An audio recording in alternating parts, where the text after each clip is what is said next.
What's going on, people? Welcome to another Toronto Hoop Talk live stream. My name is Alam, and today we have Spurs and Timberwolves Game 5. Extremely high stakes basketball today, as most people know, because I say it a lot on this channel. When a series is a 2-2 series, the Game 5 winner wins over 80% of the time. So you want to win this series. You're setting yourself behind the 8 ball incredibly by losing this game. Shout out to my guy Jared. Big up to everybody watching. Make sure you guys hit the like button and subscribe to the channel. Really excited about this one, man. Very excited to see how Wemby responds. He just hit back rim on a 3. Very excited to see how Naz Reid responds. Like, I'm interested to see if this results in a more physical game or a more composed game, because we just Is Ant okay? He is. Castle just did a kind of dangerous thing, man, closing out into the landing zone. I'm glad Ant's ankles are okay. Okay, he didn't quite get under his feet. Thank God. But Ant is going to shoot free throws here. 3 free throws for Anthony Edwards. Knocks down the first one. Shout out to all my people in here. Just at this outset of the stream, I wanted to say rest in peace, Brandon Clark and Jason Collins. Very sad day in the NBA today. Couple losses that are prominent for their own reasons. Brandon Clark, super young. Jason Collins, a huge milestone in the NBA. Ant didn't land on anyone's ankles, thank God. But yeah, man, rest in peace to both of those important figures. What's going on, Jared? Hello. Yeah, I heard about the passings. Rest in peace to those fellows. All right. And some breaking news. What happened? From Philadelphia. The Philadelphia 76ers have fired Daryl Morey. Whoa, Morey. Okay. Everything I just talked about in terms of closing into the landing zone, Gobert. You just made shit very risky for Wemby there, but thankfully Wemby's okay. Okay, that's big news, Jared. That is truly living up to it. That is huge news. Where is let me find a tweet. Yep. Daryl Morey exiting as president of the Sixers. Nick Nurse continuing as head coach. Bob Myers leading the search to find the new leader of basketball operations. The interesting thing there is Bob Myers has a relationship already with Josh Harris from the Commanders, actually. So Josh Harris, the owner of the Sixers, also owns the Commanders, and he gave Bob Myers a job on the Commanders. So Josh Harris going back to the well here with Bob Myers. But yeah, Bob Myers, famous architect of the Warriors operation that led to their dynasty. So that one makes sense there. But yeah, so I mentioned it at some point on the stream, is that like what happened to Philly is the kind of thing that makes heads roll. The Philly's in a tough spot where it's hard to make heads roll when it comes to the players, and when it comes to the coach. Like, what are the odds you're going to find a better coach somewhere? Like, truthfully, what are the odds?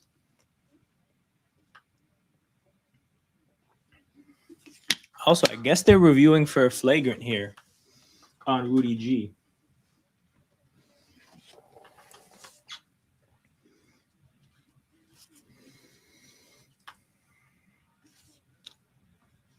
Yeah, I saw that like an hour ago. I said, the Sixers really fired more Daryl.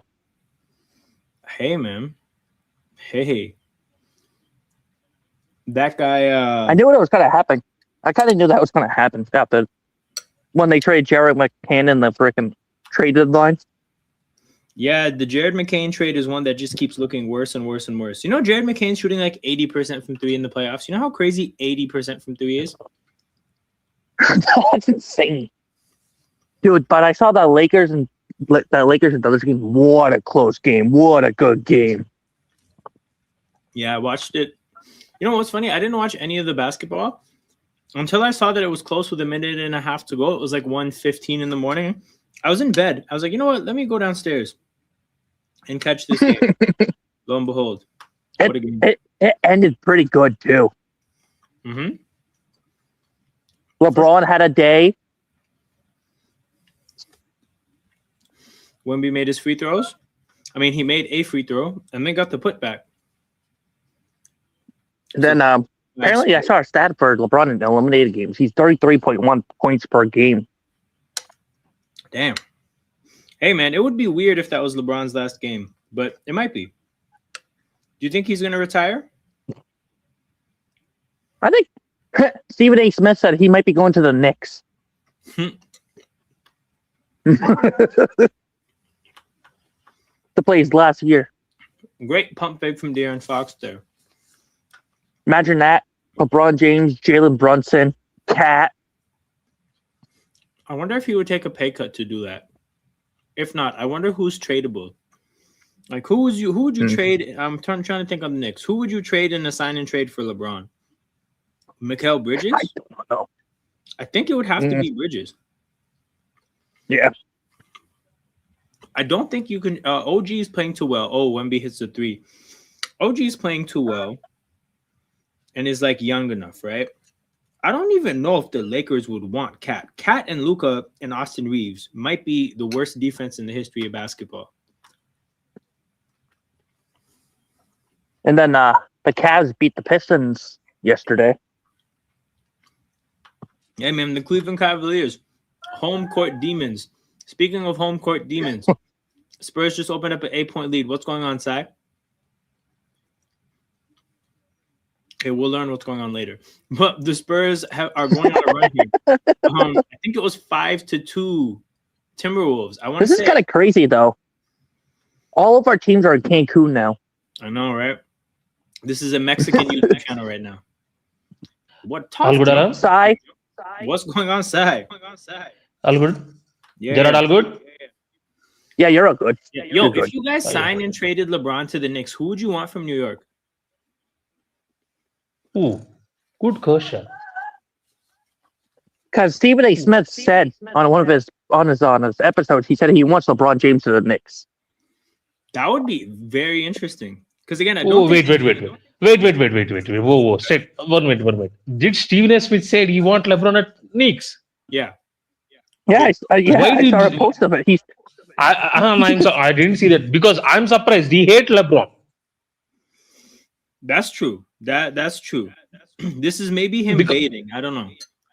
Yeah, I don't think he's really want because this team Knicks don't need LeBron. They need more. They need one more supporter for Jalen Brunson. They don't need LeBron. Okay, if that happens, run me OG. See, I think OG would be the dream. OG beside Luka, that's exactly who you want beside Luka. Yeah, that's why I said OG. I suspect the Knicks maybe wouldn't do OG. What I'm thinking is I feel like the Knicks might do Bridges. I feel like you could do Bridges for LeBron. Fuck that. I don't want Bridges. See, he's so inconsistent, man. He's so inconsistent. The problem is, okay, you see, Bridges is fine. He can play with Luka. He's fine. For me, he's so inconsistent. And sometimes he's like, I don't know what he's playing in the court. He don't look like basketball player for me. Sometimes. No, I get That's that. why I said. And plus his new I get his that. new jump shot doesn't look good either. His new jump shot with Bridges. I also said for Lakers fans, I was like, there's no way anybody would want Cat for LeBron. Right? So I already ruled that out. But I think the conversation is, would New York say yes to OG? I think no. And then would the Lakers say yes to Bridges? They maybe say no. I don't know. That's the conversation. But Mitchell Robertson? The Knicks don't really have draft picks. And they need Yeah, to pay a that's big right. salary for LeBron's salary. So it's one of their big players. I think Josh Hart doesn't make enough money. Also, I don't think the Lakers would want Josh Hart. I said Mitch Robertson, but I think they will say no for him. See, we had a discussion with Jess and in the group chat. I think I want him gone. I want LeBron gone from this Lakers team. But I don't think he's so fixated. No. He's so fixated with his LA lifestyle, right? He's completely in LA right now. I think he may be run it for another year. I think Rob Panelka will say run it for another year. That destroys us because our cap space, right? Yeah. By the way, there are so much of free agencies right now. We have to manage AR. We have to manage Aiton. We have to manage Kanad. We have to manage so many things right now. Off-season is absolutely diabolical for us. What we do, we need some options for Luka. And by the way, we do apart from Luka, apart from Rui, apart from Smart, uh, remaining all are questionables right now. Yeah. That's why I'm saying. See, this series, the guy Rui was absolutely. That's why I said I agree with Giraffe man. He's a Japanese. He's Japan Michael Jordan. He's Japan Michael Jordan. Say that. Chet said that he's Japanese Michael Jordan, and then he played like it. What the hell? Yes, and Alam, I'm sorry to side with topic for this. And this guy JJ man, yesterday he's shooting so well. He's destroying OKC, and he's not on the court. That is surprise for me. And the dumb thing is, he's not on the coach. He's not on the court, or I have to watch 8 and play for Lakers, which is the dumb thing. Yo, he also played Maxi Kleber, which I don't think should have happened. Brother, see, I know him. I know we got him from Luka trade from Mavs, right? That's why. That is the one reason I know him. That's it. Nothing related to basketball. No. That's funny. No, it's true though, bro. Why was Rui not on the court in a situation where you need a 3? Even if he's not shooting and the play is for Austin Reeves, you still can benefit from him drawing attention. See, they wide open the Austin Reeves. I think it won't happen if Rui was like that, because Austin Reeves will be there, Rui will be there, right? Rui can take a shot. If he misses. Pro is shooting like 60% today. Yesterday, sorry. Why do you do that? A dumb man, absolute dumb decisions, man. Also, for people watching the game, I can't believe that wasn't a shooting foul. I swear Wemby was going to go up to dunk that. That being said, Wemby. Did you see flagrant on Rudy? Yeah, of course, bro. Wait, flagrant on Rudy? Yeah. No, when Wemby was shooting threes and he landed on Rudy. Yeah, flagrant one. Yeah, did you see the 2 Timberwolves talking shit to Wemby? They're gonna try to get him ejected again, bro. That's the only way to play defense against him. I think this is where Wemby inexperience has to came last game. Exactly, 100%. But this game, bro, just play cool. Don't interact with them. Just play your basketball. If you're scoring points, they won't talk. Bro, beat them with buckets, 100%.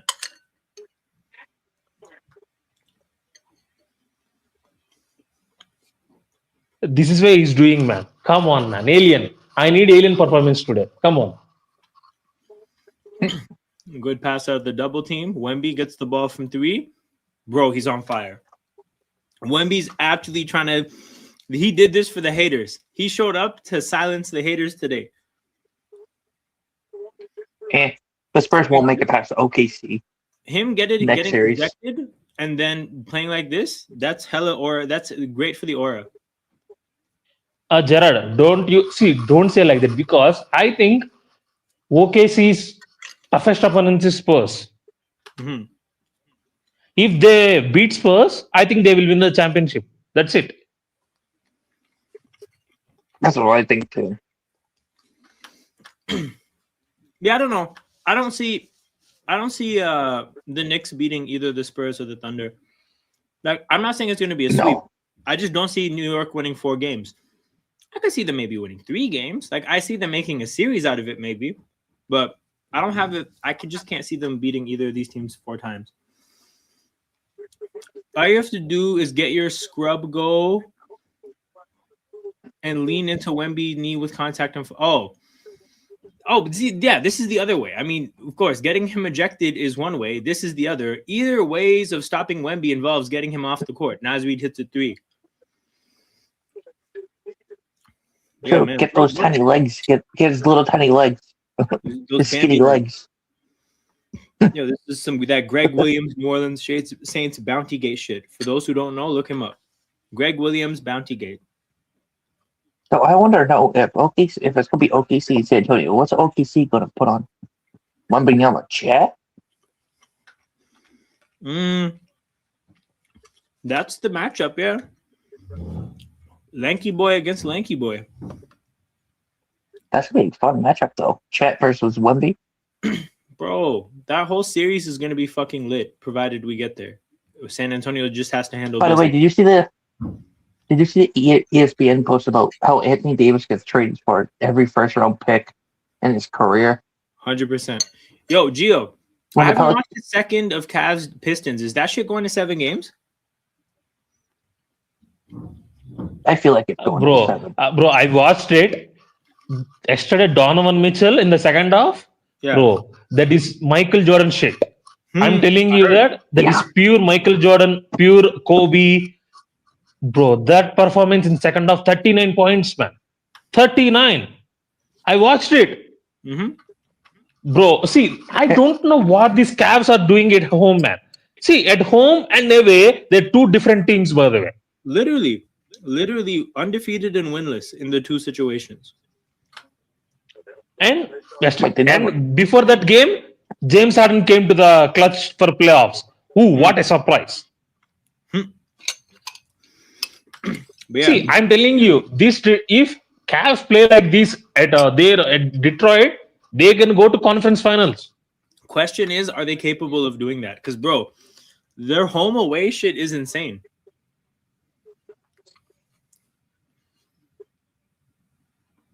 Come to think of it, right? Ooh. How many games did Detroit win in Orlando? They only won one road game.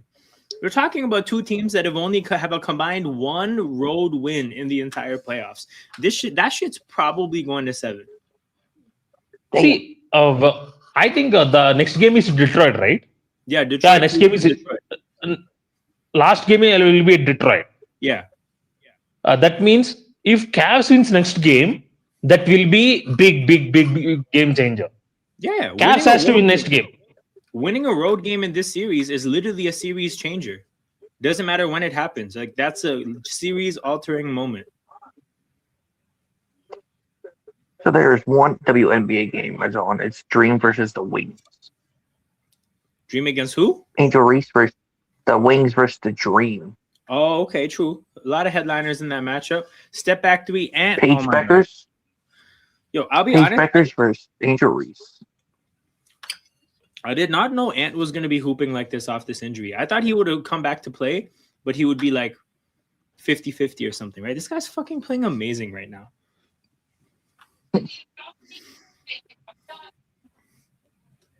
Okay. You keep mute me because my mother's talking.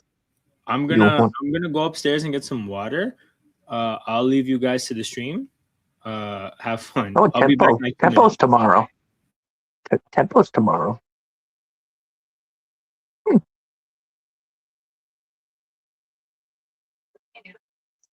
Jared, what do you think of rumors of trading off Jalen Brown?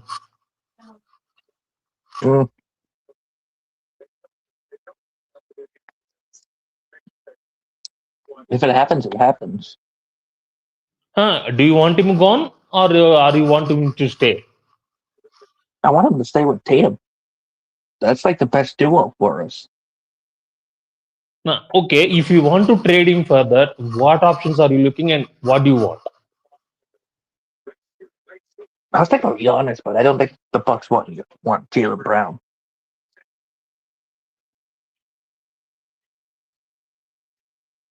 Okay, you take. Or I want a center too. We need a center. Will you take Jalen Duran from Detroit? That would actually work pretty good, actually. But depends what Detroit wants, though. I think he is coming for. I think he has to offer for max contract. Yeah. What do you want your Lakers to do? See, for me, it's a lot of questions, man. Lakers has a lot of questions. Lot of question marks. Lakers has to do so many things in the off season. Trade LeBron.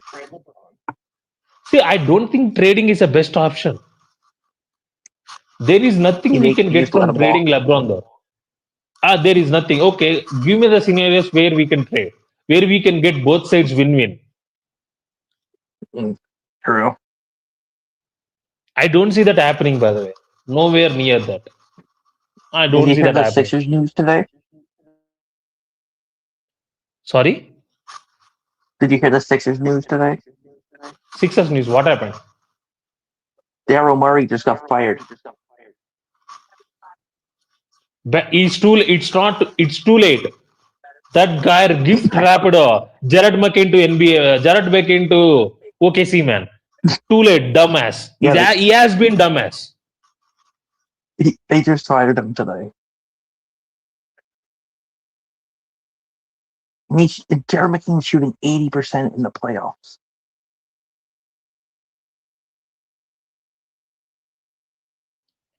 Bro, Jared, we got cooked by OKC bench, man. We got cooked by OKC bench. We have to understand that. See, AJ Mitchell is their best player. But you guys almost won yesterday, though.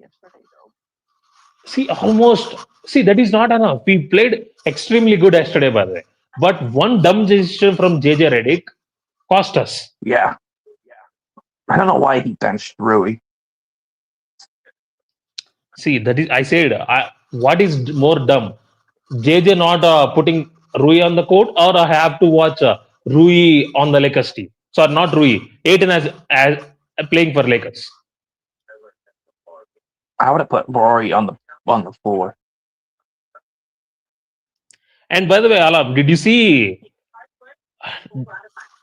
firing of Dan Mosley? Yo, I just saw it. Actually, I just realized I haven't put this media up yet. Oh, what happened? No, I didn't get a chance. Daryl Morey. Oh yeah, Daryl Morey is a liar. Classic. Oh shit! Hold on. I just realized James Harden might score 50. Daryl Morey just got fired, bro. Harden bet his over for the next game. And by the way, see, did you see AJ Mitchell contract?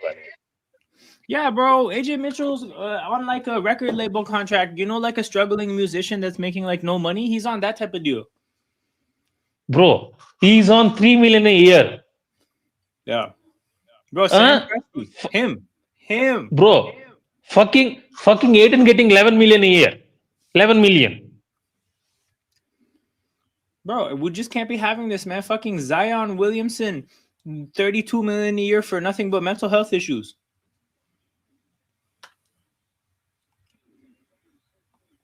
I lied. Talented, ability, and mental health issues, but still.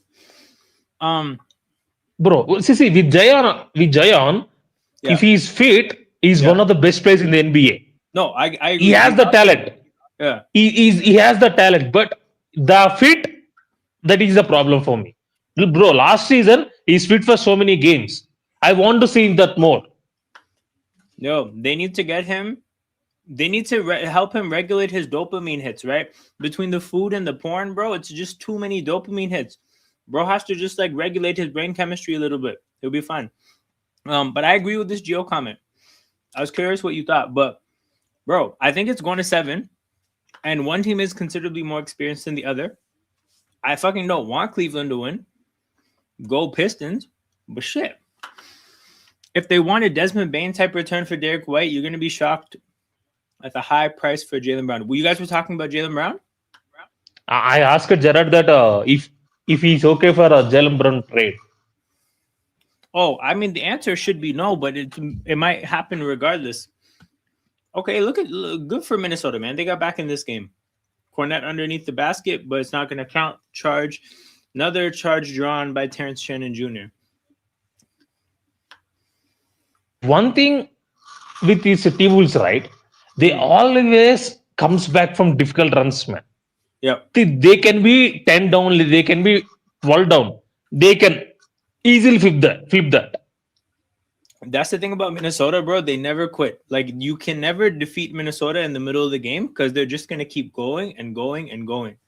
And they might come back, they might not, but they're never going to just like stop on their own. Io can get 15 to 20 a year. I mean, yeah, mid-level exception, guaranteed that offer is going to be on the table, and that'll be a touch over 15. The only way to get him more than that mid-level exception is if Minnesota themselves put that money on the table or a sign-in trade. But yeah, I mean, me and Peter went through this. Like, there's really not that many free agents. Unironically, might be one of the better ones, but it's 30 to 26, 145 left.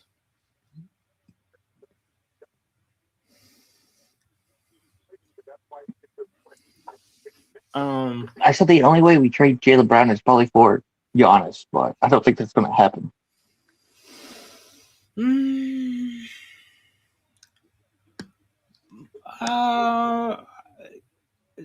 That one's a weird one. That one's a weird one. I mean, I think Milwaukee would be thrilled at the idea of trading Giannis for Jaylen Brown.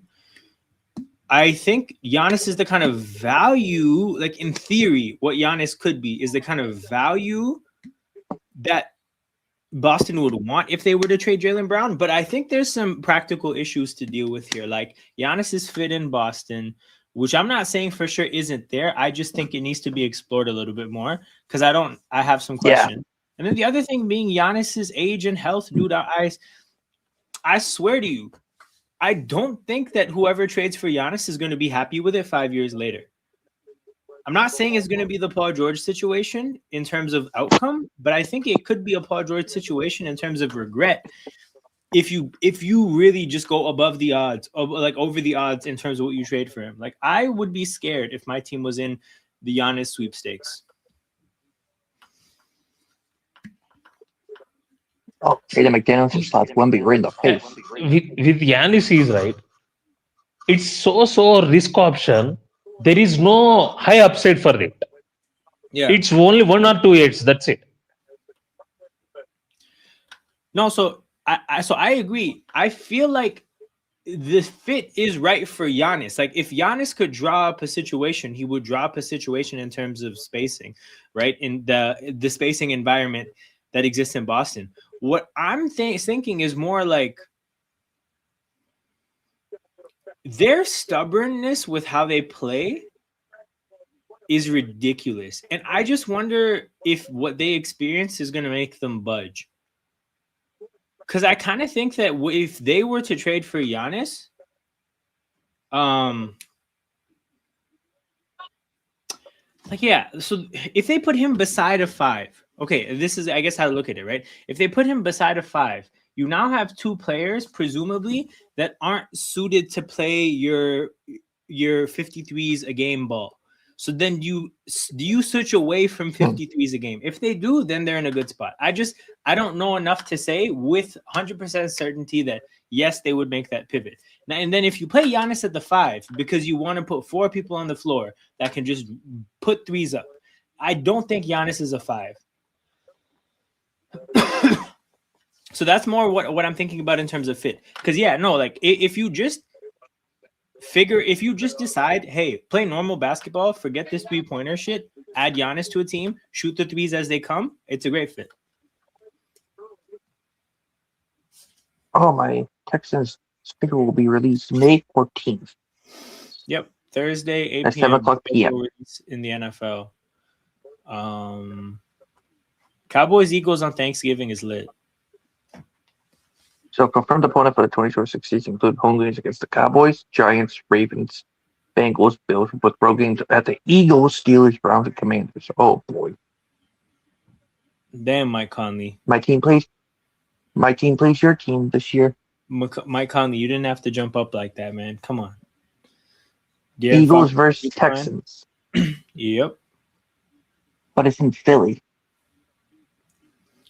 Reed Blankenship will reunite with Cooper DeJean. They'll be exciting for some moments.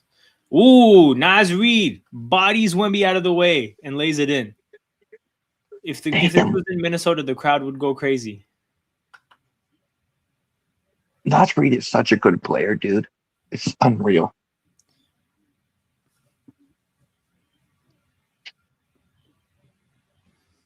Holy shit! Bro, jumping the other way. Alan, my heart is beating right there, man. I'm happy that he missed that shot. I'm happy he missed that shot.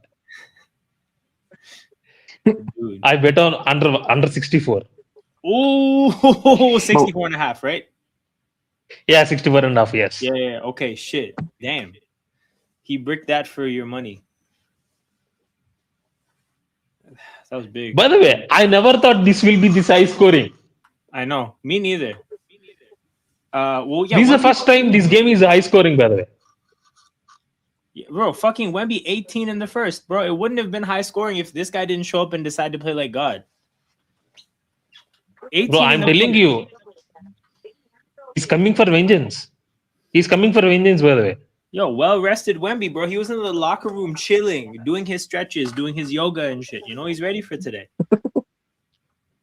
Inside, your Chiefs played the big Broncos on first Monday Night Football.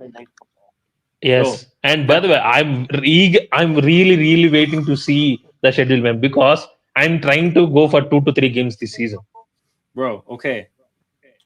I feel like the Chiefs kind of got fucked over with the schedule there because if I was the Chiefs, I would want as little division games as possible early in the year when Mahomes is, let's say, either not playing or like less than 100%.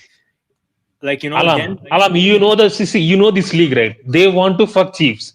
See, I can understand. I am not surprised they put Broncos first match. I'm not surprised. See, you putting against one of the best defense in this league against first match that's not against nice. Justin Fields. That's not nice for Justin Fields, man. It's not nice for Justin Fields. It's not a surprise though. It's gonna be a rough first game. I am trying to come for a. I'm trying, but I don't know when this game will happen. But I'm trying to come for 49ers game, for not 49ers, for one Eagles game. I'm trying to for one Eagle game. Okay. Definitely, I'm going definitely Giants, not Giants.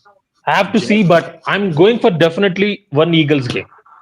Okay. No, let me know when you know, because there's gonna be some times where I can't do anything, but there are some other times in the year where I could figure something out. But yeah, let me know. By the way, Alam, I am going to the Eagles versus Texans game this year. Hell yeah, that's fire. Okay, hold on. So- With Spurs soft, I don't know if they beat the. Are you saying the Spurs are soft and you don't know if they beat the Thunder? I think the Wolves may be a better matchup against the Thunder. That's interesting, bro. Tell me more. Okay, I see why Gio is saying, because Gio think that these Wolves, this Spurs team is a soft, not physical as much as T Wolves. Mhm. T Wolves is way more physical than Spurs. Mm-hmm. And by the way, if you compare both of them, Spurs has less options than T Wolves. Mm-hmm.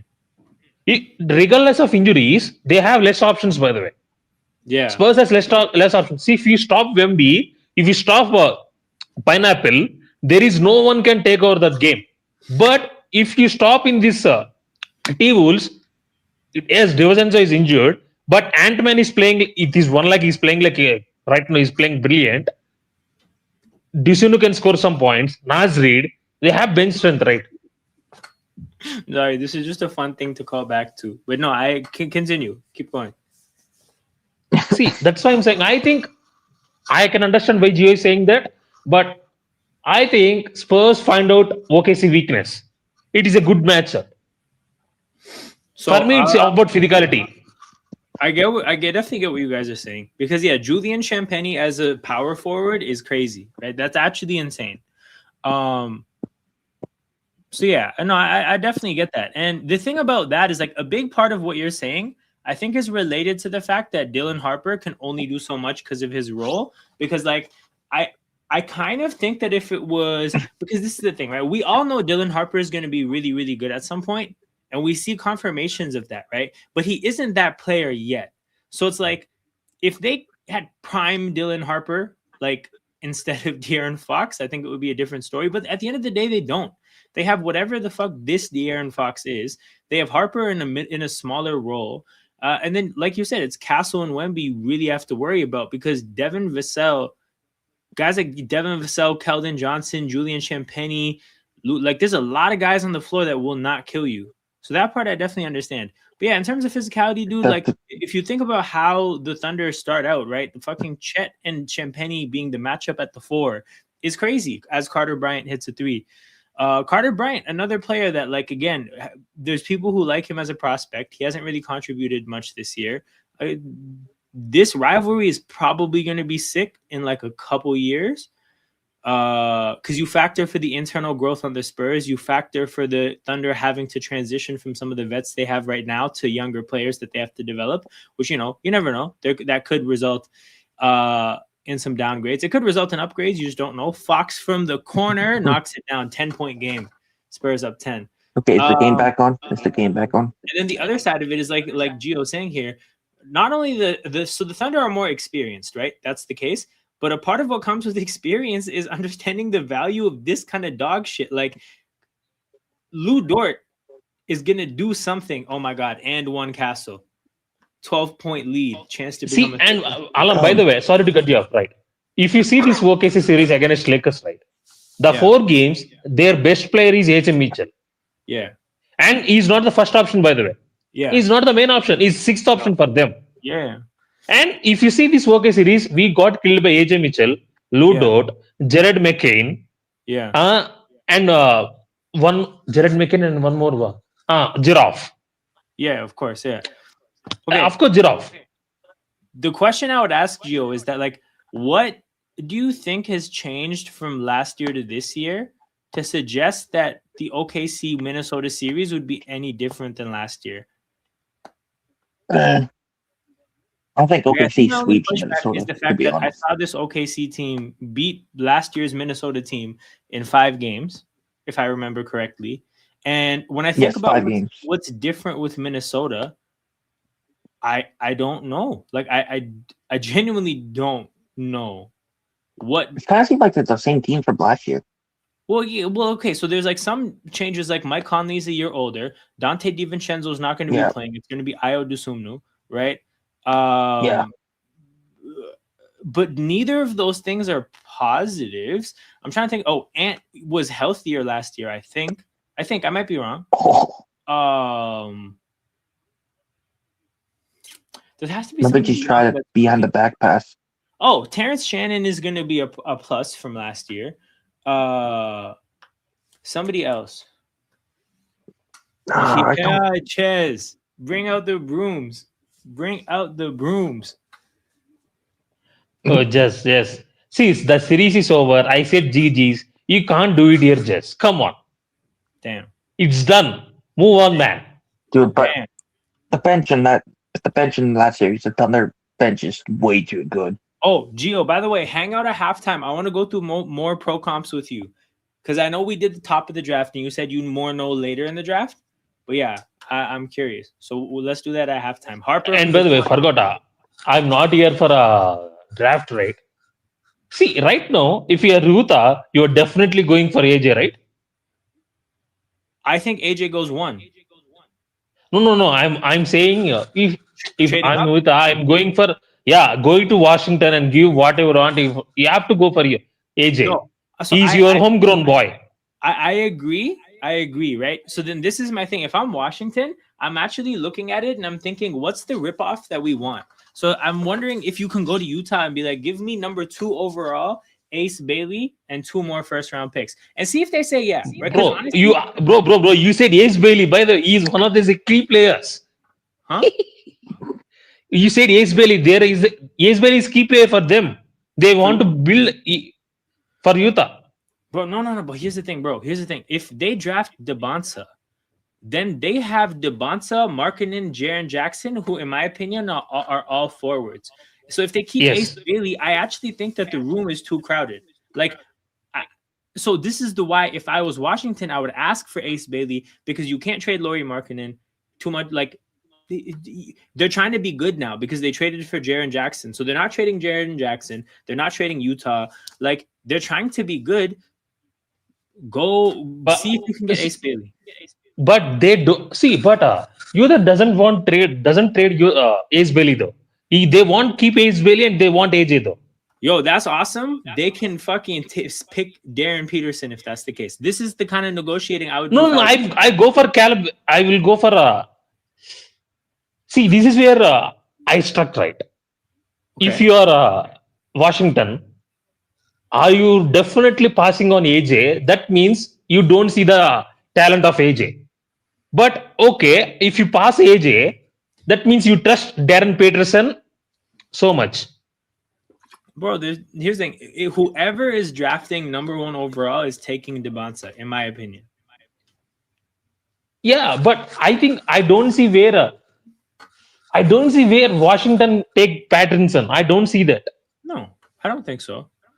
Also, did you see the report saying Darren Peterson thinks he's a point guard? Buddy, your ass playing 2. Somebody said that to me. Somebody was talking about Peterson like he was a point guard. I was like, guy, I think he's a 2. His game is definitely a 2. What I'll say is, though, is that like people trying to compare him to Kobe and shit, this is the most Kobe shit ever to just be like, yo, the ball is in my hands.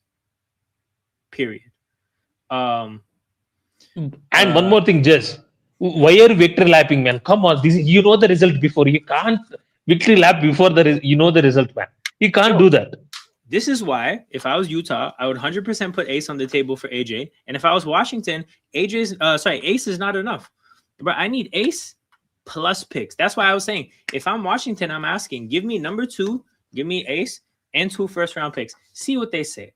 If they say no, maybe you think about, would I do this for Ace and another first-round pick? If no, think about if you want any of the other players.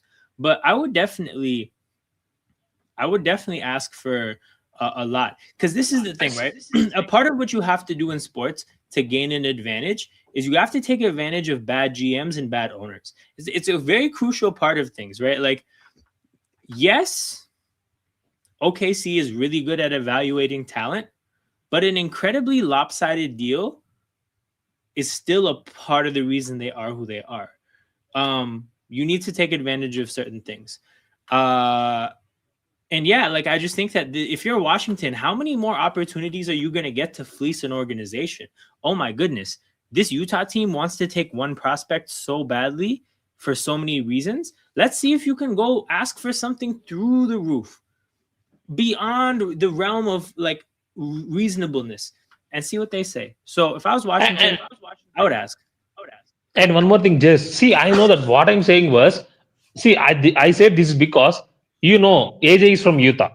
Yeah. He wants to play there. He has to play the Utah Jazz whole franchise want AJ there.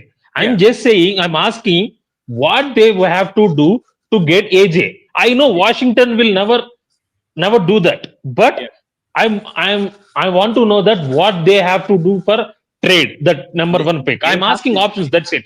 They have to do some wild shit. This is the thing. I think they have to do some wild shit for sure. But yeah, I would definitely ask for sure. See, and by the way, Cam Boozer or Caleb Wilson? Okay. Oh, I talked about this a lot during my draft lottery stream. I think you're talking about 2 separate things. Like I think Caleb Wilson has a better upside, higher ceiling, but there's also a greater chance he's a bust. I think Cam Boozer is very I'd say he's very certain to be an NBA player for like 10 years. But I think Cam Boozer is meant for a smaller role, right? To be less important in a team. Caleb Wilson, you have a better chance of getting, again, if you're looking for like, let's say a superstar, I think better chances with Caleb Wilson than with Cam Boozer. So I think ultimately in a draft setting with what teams are trying to do at the top of the draft, Caleb Wilson over Boozer. But again, like, let's say if a team like Indiana was picking high in the draft, or a team like OKC was picking high in the draft, good teams, right? Because that was possible. Those kind of teams should go for Boozer, because that guy is ready to just show up and produce, bro. He's ready to be a valuable NBA player. He's probably not going to be a superstar, but you already have your superstars. So I think the problem for Boozer for me, not necessarily a problem. I just think that that's the kind of prospect he is. So when the Bulls get him at 4, in my opinion, or if Memphis takes him at 3, I don't think that's good for where those teams are at, because both those teams are in the gutter. Like, they're starting from ground zero. I think you should want to go for the highest ceiling possible. And in Memphis's case at 3, I think that's going to be Caleb Wilson. When the Bulls get around to 4, there might not be a higher ceiling out there, just because, like, I don't know enough about the point guards to know if there's somebody there with a really high ceiling. Yeah. See, Gio, I agree with you. I'm saying just asking the options. And one more thing is, you don't know people. I rate Cooper Flag more than AJ. See, there is no way you can trade Cooper Flag. That is one of the best players on the draft, and you see why he won the Rookie of the Year. Yeah. That's why I'm saying I will be astronomically surprised if Washington let go of AJ. But Yeah. I want to know the reasons because I seen a lot of Utah fans and a lot of Washington fans discuss about this in the online. I want to know what has Utah have to do for AJ. That's it. 14-point lead. No, that makes sense. And that's the thing. So basically what Gio was saying, like the same way everything you said about not being able to trade Cooper Flag, he is one among the people who thinks that you can't trade anything. Like you can't trade DeBonta for anything. It's I don't know. Like I said, if you're Washington, you look at Utah and you ask for whatever is above and beyond and see if they do it. Ball is on their court though. Ball is on Washington's court right now. 100%. 100%, man. Hell of a last few months for that organization. By the way, the question is, should the Clippers trade down to the 7th to 9th pick? Apparently, after top 4, 5th to 7th are all projected to be point guards, if I'm not wrong. I've seen that as well. Almost every mock draft has the same top 4 and then the same next 3 with the 3 point guards, which is Acuff, Flemings, and some other dude that I'm forgetting right now. Yeah. And one more thing is we need 1 minute silence for Pacers, man. Yo, Pacers got buried, bro. They got buried by the lottery. Shout out to Kevin Pritchard, man. First GM I've seen on the timeline apologizing to his fans. Okay, in terms of the Clippers trading down, though, right? Few questions have to be asked. One, do you think that this is an opportunity to recoup some draft capital because you've lost a ton and you need more draft capital? Vassell hits a 15-point game. Goddamn. Do you see this as an opportunity to gain some draft capital, right? If so, then you entertain the idea. My question would be, who is willing to trade up? So if you're trading down to 7 to 9, let's look at who those picks are. Because I kind of suspect that, like, I don't know if that's going to exist. Hold on. Is this a mock draft? No. Is this a mock and draft? just will you take Lenderberg at 12? Hold on. So Fleming, like Kings, Hawks aren't. I don't see them trading up. And then the Mavs definitely not trading up. Bro, Masai's not trading up. I can't think of one time he traded up in the draft in Toronto. So like Hawks and Kings, I'm trying to think. The Kings are probably not. I don't know. So yeah, I don't know if that happens. But yeah, I think the point you're getting at, Jez, is the fact that, like, what do you do with Garland and whoever you pick? And I think the answer is that you pick somebody and you trade Garland mid-season if they don't click. Where have we seen that before? Cough, Garland, Sexton. But yeah, I think that's probably what they have to do. I don't think the trade partner materializes. And then again, I'm not entirely certain how the Clippers look at this. This is kind of why I brought that up, because, okay, there's different ways you can look at this. One, the Clippers say, this is our one chance in the next, like, handful of years for us to get a top pick. So let's make it. Like, let's not trade this. Let's make it and take whoever the best young player is that we can take, right? The second option of how to look at things is kind of what you're saying here, is that, hey, we've been gashed as far as draft capital goes. We haven't been able to add young players to this roster in a long time. Maybe let's trade back, get some more picks, and add a higher volume of young players to our team, right? To kind of replenish what we've lost. And the third way of looking at things is, we don't have a first-round pick. The Thunder are getting our next pick. Fuck everything. We have another pick coming from Indy. Let's try to trade this pick for a player and try to win as many games as possible, because fuck giving the Thunder another lottery pick, right? Like, there's different ways to look at this. We don't know what's going to happen with Kawhi. I think whatever the resolution of the Kawhi situation, whether that's fucking Adam Silver voids his contract / they work out a contract extension / they trade him, I think that'll probably help figure out what way they look at the draft pick itself. Acuff might prove doubters wrong. Oh, so his wingspan was solid? Also, Ade, Mara, and Lindenberg. Yeah, Mara's thing went. His stock. Again, I saw a little clip of him doing an agility drill, and I saw a lot of people tweeting about it. But people are talking about him like top 10 as a lock for him.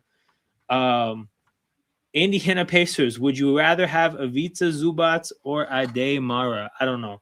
Again, I don't know enough about Mara to even truly know, but interesting questions to be asked. Steinbach or Lindenberg are my two main. Mara stocks rising. Doubt he will be available. Bro, Mara on the Thunder would be so stupid, dude. Like to just throw a 7'3" player. Like what a Hartenstein replacement. Not in terms of who Hartenstein is, but in terms of just the fact that if you want to save some money, Hartenstein's one of the easier ways to do it. You're losing a center, and to get another center would be crazy. But this is the thing, Jez, right? You guys have so much draft capital. If you guys look at Ade Mara and say, you know what? We need that. You can sprinkle in some of your fucking 50,000 draft picks and go trade up in the draft. I say this, right? Because similarly, what did I say about Dallas, right? I can't remember when Masai Ujiri traded up in the draft. I can remember Sam Presti trading up in the draft. See Cason Wallace. See, one thing with Sam Presti was if he sees talent where he can use at OKC, he will definitely bring him. Bro, but what I'm saying is like I definitely saw him. I think if I remember correctly, they traded up 2 spots to take Cason Wallace. Or did they trade back? I forget. But my point is I could see Presti, if Mara drops to, let's say, 8 or 9, I could see Presti bundling up some draft picks and seeing what some of these teams have to say. Thinking, but Barry doesn't. Oh, he traded down for Cason Wallace. Damn. Okay, never mind. I remember that draft day trade. I just didn't know if they traded up or traded down. True. I mean, we'll see how they use their capital, but definitely a lot of options. So this mock has Ade Mara now to the Bucks. Player comp is Adrunas Ilgauskas. Braden Burries, player comp, Jared McCain. This is the funniest one to me. Keaton Wagler. Taller Ryan Rollins. Hint of SGA. And Halliburton. What the fuck was this scout cooking? That is a mishmash of like, you're not even saying Rollins or SGA. You're like modifying who those players are. So you're saying a little sprinkle of SGA. You're making Ryan Rollins a taller human being. Yo, that scout, I think does too much. You know, I think you got to make it a little simpler. But I appreciate the audacity. But I say that all to say, I don't necessarily even see where the commonality is. Yo, what a dunk by Vassell. Sorry, not the dunk. What a catch. Because that pass was ass. Harrison Barnes, you barely contributed to that highlight. Oh, okay. See? I thought so.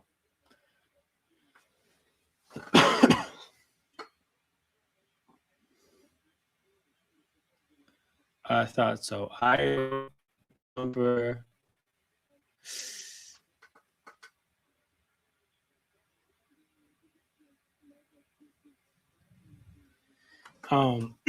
Hey man, got to a good spot. You got to be hitting that shot. Stuck 14.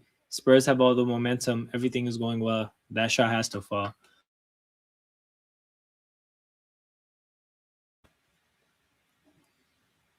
But yeah, shout out to everybody in here. Make sure you guys hit the like button and subscribe to the channel. Big game here. We'll be back for game 6. And then I determined I will be streaming tomorrow. So I'll be touching grass on Thursday, but I will be streaming tomorrow. Maybe if he likes a prospect, he trades in the second round. We traded for AJ Mitchell with New York, and they got McBride, I think. Got to double check. That sounds about right.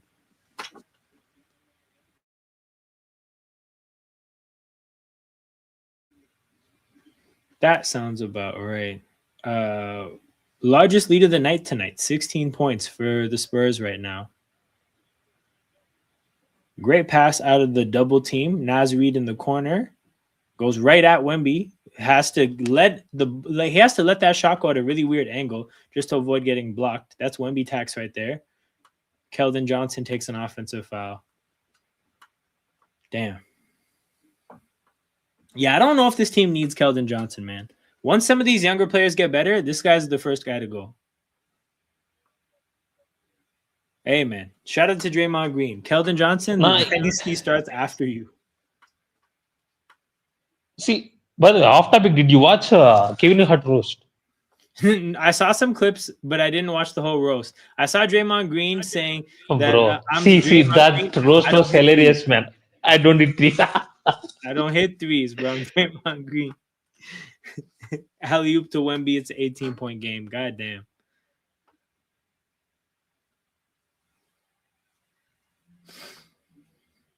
Io to the basket. Ooh, Io with no fear of Wemby actually dunks the ball with Wemby trying to close and block it. That would have been an insane poster if he got there because Io was fully going for it. But credit to Io, man. He got those 2 points. He risked the embarrassment online for those 2 points and he cashed out.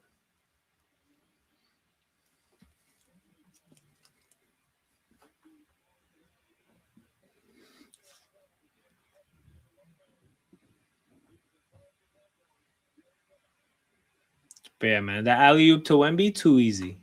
Too easy.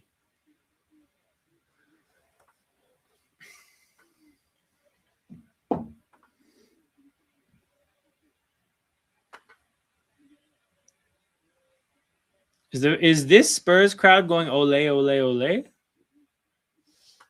Because damn, dog, Wemby's really adding a whole lot of European to this environment here, man. You got the claps, not ole chants.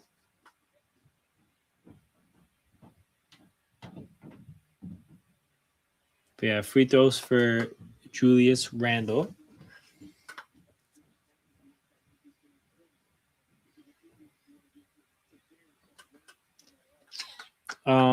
So the Spurs, I think, generally like look. Well, they looked competitive almost all game last game. Obviously, a big chunk of it without Wemby, which kind of made you feel like, you know, this team might just be the better team if they can hang without Wemby. Now with Wemby, they have a big lead. Again, if they close this game out and it goes the way it's gone thus far, pretty hard to imagine Minnesota being able to win two closeout games in a row. Especially one of them being in San Antonio. But yeah, man, this is like, you know, part of the story of the series being at 2-2 is the fact that Wemby got ejected. Oh, what did they call here? Was this a foul on the contact on Wemby? Wemby's motion is crazy. Because, man, none of these other Spurs players had influence like this. Manu Ginobili brought no Argentinian swag to San Antonio. And you know what? Maybe that's okay. Maybe that's fine. But yeah, Wemby is out here shooting the technical. Wow. You had a 7'5" guy shooting the technical.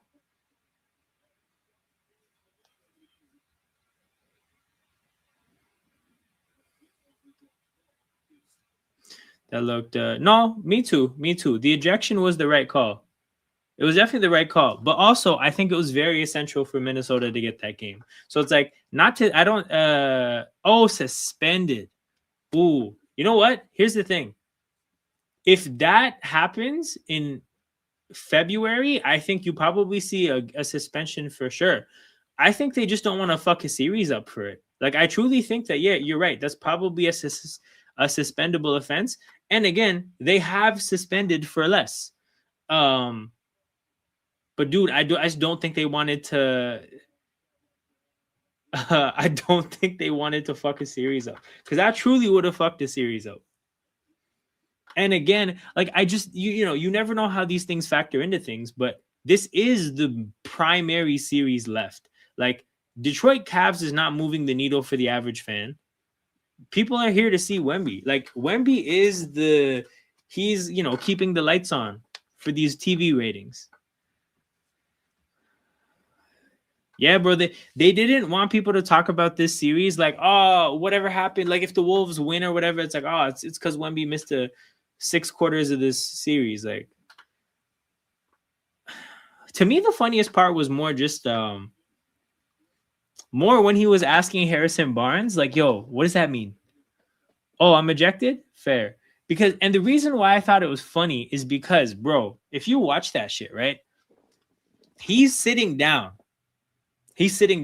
Harrison Barnes, a whole fucking small forward, a 6'8" small forward, is standing up. And this motherfucker from a seated position grabs Harrison Barnes by like the back of his neck and pulls him down a little bit and is like, yo, what does that mean? Which is just such a funny thing because it's like, I just imagine an adult and a child, like a seated adult and a standing child, and you pulling the child by the back of its head in a little bit to say something. Like, it was just such a funny scene to me of like, yo, Harrison Barnes, you're a fucking 6'8" adult.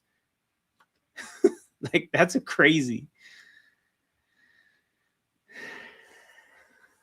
Yeah, you know, he's like, oh man, flagrant 2? I don't know, man. I'm new to this America thing. Like, what does that mean? Flagrant 2. I mean, shit. I thought Nas Reed was flagrant too. What does that mean? But yeah, no, that was wild. But yeah, this block, Wemby on Rudy Gobert right here, crazy stuff, man. This guy. Ooh, did he step on someone? No, he's fine. Both Gobert and Wemby are fine. Fox around his screen. Vassell wide open from 3. Motherfucker missed a great look.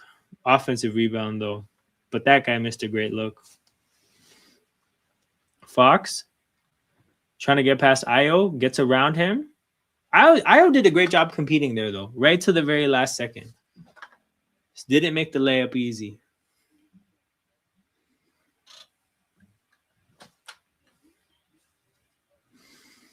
And there's a double team coming. Vassell does a good job of tipping the pass. Randall has to get a shot off at the buzzer, and it's a brick. 59-47. 12-point deficit for the Timberwolves. Definitely a frustrating half of basketball for them.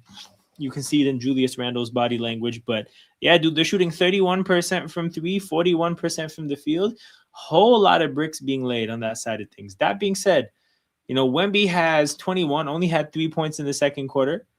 But I think Wemby might be anchoring to the shooting a little bit. Not necessarily. He's barely shooting above 50%, and he's only shooting 40% from the field. But marginally better day for the Spurs from a shooting standpoint, right? I mean, they're shooting the same from 3, basically, but shooting way better on 2s. Rebounds are in the same ballpark. Turnovers are pretty similar. Yeah, like a lot of things are even in this game, but the Wolves just can't make shots. And the Spurs are getting pretty easy 2s. Like some of these, like we've seen a handful of alley-oops, some putbacks, easy looks around the basket. But yeah. So far, so good for San Antonio. Okay, whenever Gio's back, we're going to do pro comps. In between time, let's look for fucking mock drafts. And we can get some better ones too, because I did all my looking.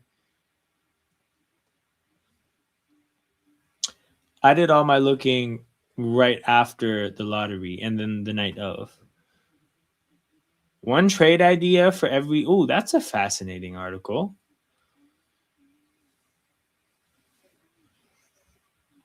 All 60 picks? Nah, that's too ambitious. I need somebody that's more locked in.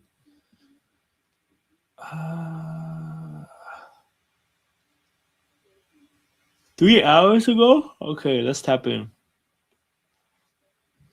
Yeah, I need some post-combine results. Clippers take a big swing at 5. We need that. Okay. Let's look at these ones. So, DeBonta 1, Peterson 2, Boozer, Caleb Wilson. Cool. Oh my goodness. This would be so chaotic because this, you know, they traded Zubats for this pick. They replace him with a center. The 2 players would be tied together forever. Whatever the Pacers do, people would be like, imagine Mara. Yeah, 7'3" center on the Clippers. It would be a very big swing here. This is definitely post combine gas for sure. Like this is an aggressive amount of post combine gas. But shit, man, better than seeing the same mock over and over again. Wagler to the Nets, Acuff to the Kings, Flemings to the Hawks, Mikael Brown to the Mavs. That doesn't feel right. That does not feel like a Masai selection, especially after Grady. Because I think after Grady, I don't know. I feel like I feel like Masai tends to correct, but no, he corrects, but he tends to overcorrect. That doesn't feel right. Yaxel Lendeberg to the Bucks. Okay, this one is interesting for this reason, right? Yaxel Lendeberg is gonna be 24 before the season starts. This is an old ass rookie, right? So Lendeberg makes sense for a team like OKC to me because he's a fucking grown man. Like this guy is a dude, man. Like this is not a young kid. If you're the Milwaukee Bucks, he's either Giannis's backup or he's a prominent player of a rebuilding team. And if you're a rebuilding team, I think you go for somebody younger with a higher ceiling. If you're not rebuilding and you're keeping Giannis, I think you go for somebody who's a bit more complimentary of a piece to Giannis. So I don't like this pick at all.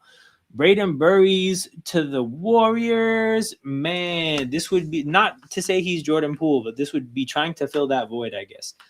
LeBaron Fila. Oh, I feel like this would piss people off. I think this would piss people off for sure because I think he has a fan base. Like in draft stuff that I've seen, people are big fans of him. Talk about. I feel like what they would do is they would draft this guy, let him develop for 2 years, maybe 1 year. When it's time to pay McCain, trade McCain and enter stage left, LeBaron Filon or Filon. I don't know how to say his name. Jaden Quaintance to Miami. This kind of feels like some Miami shit. Nate Ament, I don't know who that is. Cameron Carr. I just know his wingspan is insane. So yeah, fun mock draft for sure. Okay, a trade idea for every single team. All right, let's hear it. Charlotte Hornets Charlotte Hornets receive Giannis. I have not considered Charlotte a trade destination for a big fish, but this article does have me thinking maybe they are. Maybe they are. Damn. Bridges, Miller, Josh Green, 14 pick. This is crazy. Okay, I'll have to keep this for when the homies are back. Donovan Mitchell for this pick. So this is Hero, Triple J, Yakachonis, 13th and a first round pick for Donovan Mitchell. Cleveland flame out against the Pistons. Mitchell might be available. Okay, cool. Oklahoma City's 12th pick. What? Oh. Compare the to move on into the top 4, but he's not as okay. Fair. This is interesting. This is also interesting. This is what we were talking about in terms of OKC packaging their picks to go up in the draft. Oh. Giannis to the Warriors. We've already broached this. Milwaukee Bucks trading for Anthony Davis for Giannis? Nah. Getting traded for Luka and then Giannis would be crazy. That would be unreal. I can't see that happening though.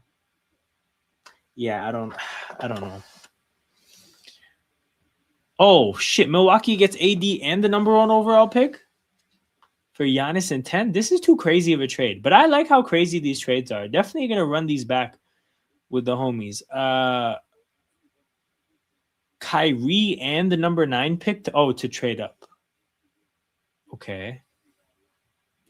Atlanta gets Giannis, Kuminga, Okongwu, Risa Shea, 8 and 2 firsts. Clippers. Hold on. The Clippers get 2 picks for 5. Okay, this is also okay. Yo, when Jez is back, man, this article is sick for Jez because 2 of the ideas that we talked about apply to him.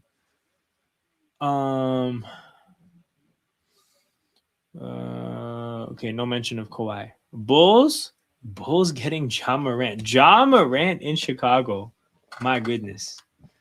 That would be a movie for sure.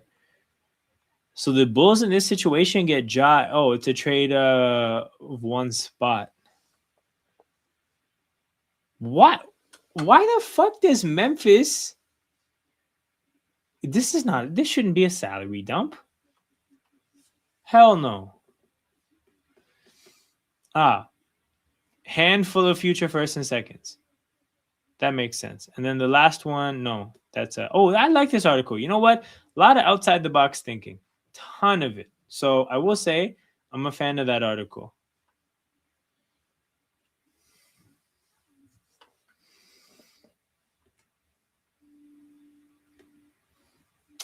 The hell is this? Run me the mock draft. Where's the mock draft? I don't need prospects. You know what? Forget you. This website wants to act funny. Forget you as well. Early mock draft, no. Mega board, no. Oh, there's an athletic mock draft.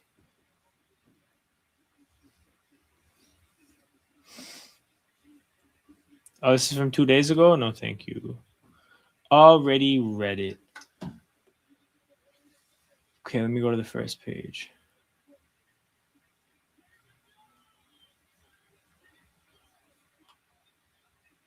Oh, this is where I was at. Okay, hold on. Yeah. Okay. DeBonsa, Peterson, Wilson, Boozer, Acuff, Brown over Flemings and Wagler. Whoa. Wow. And then Ademar at 10 again. How old is he? Ademar. Okay, I mean, at least he's younger. He's 3 years younger than 3 years younger than what's it called? Lenderberg. So at least he's like a real prospect. Hey, what's good, Sean? Pistons in 7. Bro, you guys are going to put the Cavs in a situation where they're 0-7 on the road and 7-0 at home. That's so crazy. That's so crazy, dude.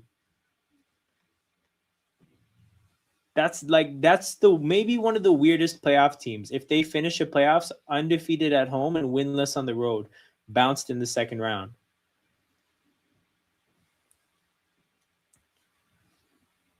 But yeah, I didn't watch Harden Collapses Coming. Oh, that train is never late, bro. That train is never late. Always on time. Always on time. But shout out to you, man. Okay. Let me know if you're sticking around because there's an article I just went through, which is kind of crazy. It has a trade proposal for every single pick in the lottery. It was wild. Mock drafts, nothing else was that interesting. No other mocks were that interesting. Pro comps, we already did that kind of sort of. The second half is about to start up. Well, let me see if I can squint my eyes and see where the clock is at. I think we still maybe 3-4 minutes to go. Steinbach. Okay, this is the player that Jez wanted. Player comps: David Lee and Isaiah Hardenstein plus. Okay. Say less. Here we go. Top of this article, right? So it's a trade proposal for every team in the lottery. First trade proposal: Charlotte Hornets trading their pick for Giannis. So Giannis to the Hornets, Bridges, Miller, Josh Green, 14, and a first-round pick goes the other way. Ultimately, I don't think this trade is realistic because I don't think Giannis would say yes to the Hornets. I just don't think they're there yet. Like, you can't go from getting bounced in the play-in to getting a yes from Giannis. So From that standpoint, no. What it is making me consider is the fact that I've never thought about Charlotte going big game hunting in the trade market. And maybe I should consider that they would make a push for someone. That being said, this is not that someone. This is not that someone. There's okay, bingo. I agree. So Heat. So this is factoring in, what is it called? Cleveland Flames out against Detroit. Donovan Mitchell to Miami. Cleveland receives Hero Jaquez Yakuchonis, 13th overall, and a 2032 first round pick. Now, I broached this subject before the Raptors series even, and the idea is the fact that Mitchell is probably going to be looking to, his extension window has opened, and part of what that does is it opens the possibility of extension negotiations. And what can happen when you do have extension negotiations is learn that you might not be able to do a deal. So I don't know if I can find it, but bro, there was a blitz of stuff in the media before the playoffs started. And I want to say there was like 4 different people reporting this, that basically the Cavs might have to trade Mitchell if they learn that he's not going to want the money that they're willing to put on the table, because he is walking into this offseason. I believe he'll have 1 year left, and apparently he wants a contract extension. And then I think the question becomes, and I'm going to confirm that that's correct first and foremost. Yeah, so he's walking into a year. He's walking into a year where this upcoming year, 50 and then a player option. So if he wants to get a contract extension and he learns that the Cavs are not willing to pay what he wants to pay because, again, they have so much money tied up elsewhere, people said that could cause an issue. More likely the Cavs trade assets for LeBron's rights. That makes sense. Like, as opposed to trading down, they could trade up. OKC, the projected trade is a trade up, so 12 and a 2027 first to move up with Sacramento. There's a temptation to say that the Thunder could pair their number 12 pick with Jalen Williams to move into the top 4. I don't see that at all, but I could see them maybe adding a pick to Jalen Williams to maybe upgrade. But you know what? Nah, I don't think they could trade Jalen Williams for another player, dude. I think that would fuck up the team chemistry they have. Like, I don't think things are bad enough to fuck up the chemistry. So, but trading up to 7 in terms of the pick surplus that OKC has, they literally can't make all their draft picks. So that one makes sense. He could ask out. But see, this is the thing, is that I don't think he would ever ask out. I just think that if he goes to the table and says, I want a max, and they say, yo, we can't pay you the max and Mobley the super max and everybody else all their deals. I could see a situation where it's like, again, I'm not thinking about him asking out. I'm thinking Paul George and the Clippers, where it's purely a financial gap that caused the trade. And share boy, I don't see it. Me neither. So this trade makes more sense. Okay, next trade, Warriors. This is the Warriors Giannis package. Personally, I don't think there's anything interesting to talk about here. People have floated this exact trade on the internet for a long time. Jimmy Butler plus picks for Giannis. I don't think there's anything to talk about here, right? Cool. Actually, no. You know what? The slight thing would be: is this enough draft capital? Well, this is 4 first-round picks. You know what? I think that is enough draft capital, man. 4 is a lot. Io makes it a 9-point game. Okay, next thing. This is the most insane shit I've ever read. Anthony Davis and the number 1 overall pick to Milwaukee for Giannis and the 10th overall pick. Because what the fuck is the vision here, man? You would put Giannis with Trae Young's in slightly the same age range, but you have a fucking really young team that's not going to let those 2 players do anything in the playoffs anyways. And you get even younger with the fact that you're adding still the number 10th overall pick. This trade is crazy. So our picks only. I agree with this. If they're going to tear the roster down, and this is why I can't see him going to New York, because New York traded all their picks for Bridges. So the only real thing they have to offer are players, and I don't think the Bucks want fucking role players. Even if they're good role players. What do you do with role players if you're Milwaukee? But yeah, this trade is insane, dude. Knicks have nothing the Bucks want. Precisely. Okay, this pick. This is a trade up where Dallas receives Nick Claxton, Terrence Mann, and a trade up to 9. Brooklyn receives Kyrie Irving.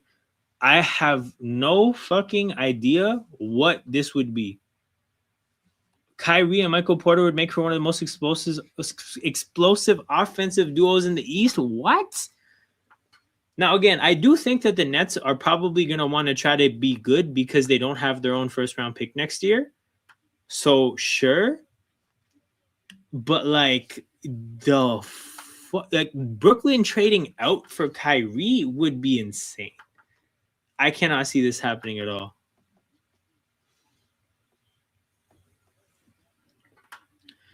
Now Şengün and like Eason for picks and Giannis could happen. Yeah, that part I hear. Because like you said, Şengün is young and there's upside with the players. What I'm trying to think of is that what is that team after that trade? Because that trade is what that leaves you, I guess, with the starting lineup going into next year of Fred VanVleet / Reed Shepherd, KD, Giannis, Steven Adams. Like, hold on. Houston Rockets. Why am I opening up a new tab? I have a salary switch tab open right here. Teams. Where's the Houston Rockets? Okay. In this timeline that you propose, this team afterwards, yeah. So Kevin Durant, Giannis, Steven Adams, I guess Jabari Smith. No, Amen. Oh, this is a. We'll be back healthy. Amen, Giannis. You know what? That would be held defensively. Even offensively, in terms of like what Giannis can do versus what KD can do, there's a lot of like they're very complementary. Yeah, okay. So if I'm thinking about rotation players, right? So Kevin Durant, let's count this as Giannis. 2, 3, 4, 5, 6, 7, 8. And then VanVleet is 9. You do have 9 rotation players. What I'm always concerned about those trades where there's a lot of players for a little is that what rotation does the other team get left with? So yeah, that's definitely a conversation. And again, Houston has the rights to that Brooklyn draft pick. So Houston can dangle a very valuable draft pick out there in all trade negotiations. But yeah, this trade is insane to me. Next trade for Atlanta's Giannis package, which would be Kuminga, Okongwu, Risashe, 8, and then the 2028 pick and the 2030 pick. What I'll say about this is that this trade package is not going to be anywhere close to the best offer for Giannis. Not possible. Impossible. No way. It's no. I can't see it. Bro, you're talking about Kuminga, who was on the trade market and the league didn't really give a fuck. Risashe, who has minimal value. Onyeka Okongwu, good role player. 8th overall pick, which is like in this draft, when you think about those players, you're talking like, again, role players for most likely. And then 2028 and 2030, this would be in like a decent part of while you're still good. So they're not even great picks. But then the other part of it is that like, think about how nasty a Jalen Johnson, Giannis, Dyson Daniels fucking team would be. Like, I agree. But yeah, man, think about what I just said. Giannis, Jalen Johnson, Dyson Daniels. This trade is one of my least favorites. The Clippers here, they have, okay, we talked about this earlier in the stream, the idea of maybe the Clippers, how do they look at their draft capital now that they suddenly have an infusion of draft capital in an organization that's been lacking draft capital? Holy shit, Minnesota's made it a 2-point game. It is 61-59. Minnesota's come out on a 12-2 run. Ladies and gentlemen, we have a game. But yeah, so the Clippers trading the 5th overall pick for 9 and a Lakers 2029 pick. I don't know if a Lakers 2029 pick is enough capital for them to make this trade back. I think I could see the idea of the Clippers, again, wanting to replenish, the lack of draft capital that they've suffered through. You know, they don't have a roster that has a bunch of young talent. They could replenish some of that if they traded the 5th overall pick for a bunch of picks. This doesn't qualify as a bunch of picks. Do you think so though, bro? Because I don't think he stays at. I don't think he's there at 5. I'm trying to think about, like, somebody would have to be in love with one of the point guards for him to end up at 5. I kind of almost think, and here's why I say this, right? Because 3 and 4 are Memphis and Chicago, which I would say are 2 teams that are basically at the beginning of rebuilds. So they have a very long timeline, and they have all the they have a reason to shoot for the stars. I could see Wilson being considered over Boozer by those organizations, right? So that's not a statement about one player versus the other. I could just see the Grizzlies and the Bulls swinging for the fences if they're deciding between Wilson and Boozer. Acuff isn't getting past 5. That's what I'm saying. So because I see the Bulls and the Grizzlies swinging for the fences, I could see them going Acuff and Acuff or Wilson. Boozer Wilson. Interesting. Yeah, no, that definitely makes sense. That definitely makes sense because I proposed to the chat that there's 3 ways the Clippers could look at this, right? We don't really have picks like that, so let's use this to get the best possible young player we can get, the closest thing to a franchise cornerstone as we can possibly get, right? That's one way. The second way is let's try to do this to get the most draft capital back as possible, right? And then the third way is that, like, if Lawrence Frank's pride gets too big and he doesn't want to surrender just more lottery picks to the Thunder, seeing what they can get for that pick. So the thing is, like, there's 3 different kind of logics you could propose. I do think the one of them taking the best young player possible is the one that I see happening. But yeah, Bulls need a point guard bad. It's going to be AJ Peterson, Boozer, Acuff, Wilson, top 5. No, I definitely see that. I can definitely see that. I think Caleb Wilson is the best player in the draft. People forget he beat Duke.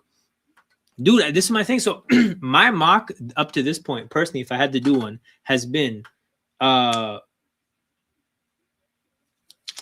AJ Peterson, Wilson, Boozer, Acuff, like 1, 2, 3, 4, 5. My thing with Utah is I don't know what you think. I feel like I have a very hard time trying to pinpoint what direction they would be headed / what's valuable to them. Because I think they have a roster that has a lot of people on it. Clippers taking Acuff with Garland. The thing is, though, is the way I see Darius Garland is I don't think Garland has done enough in the NBA to say that you shouldn't draft a great young player for him.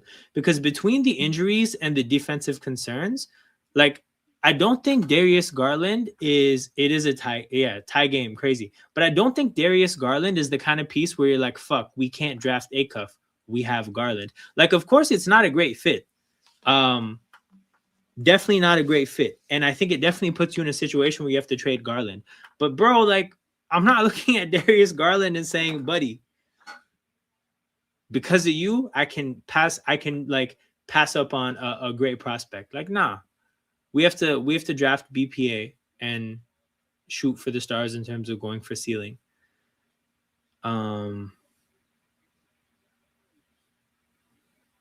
Champagne in the corner knocks it down.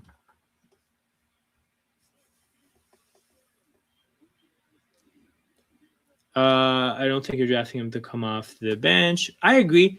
No, I agree. You definitely don't draft Acuff to come off the bench. But what I'm saying is, like, I would take that headache than passing up on someone for a guy who's injury prone. And the thing is like, say what you want. That motherfucker just got traded for an old man James Harden. Like, there is something to be said about the fact that if you're a small guard that can't defend and you're not really a bucket getter, like when it comes to high level basketball, you are kind of a problem at a certain level. And I do think the league is, I just think that the league showed you what they think of Garland in a way. When he was on the open market and he fetched them fucking old man James Harden. Castle around the screen, spins, tough finish at the basket because Ant was right there.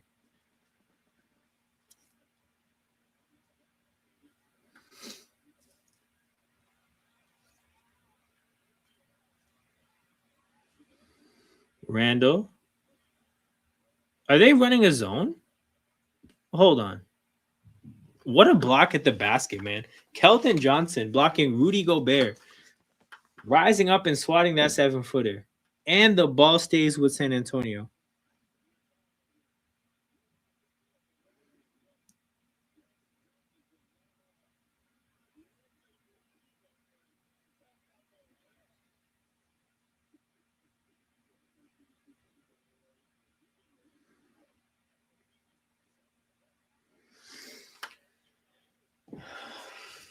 Okay, 5-point game. Next trade. This one's really stupid to me, dude, because if you wanna back to a 7-point game, good little response here to the run from Minnesota. But yeah, if you have in your head decided that Ja Morant is the kind of player you would have to dump in a trade, then Memphis has no reason to pull the trigger on a trade. Again, they have the ability to operate patiently as an organization. So if they look around and they decide, another great finish by Castle, and they decide, or not decide, that they realize that the league doesn't really like Ja Morant like that, they can afford to just play him and rehab his value. So this to me is insane.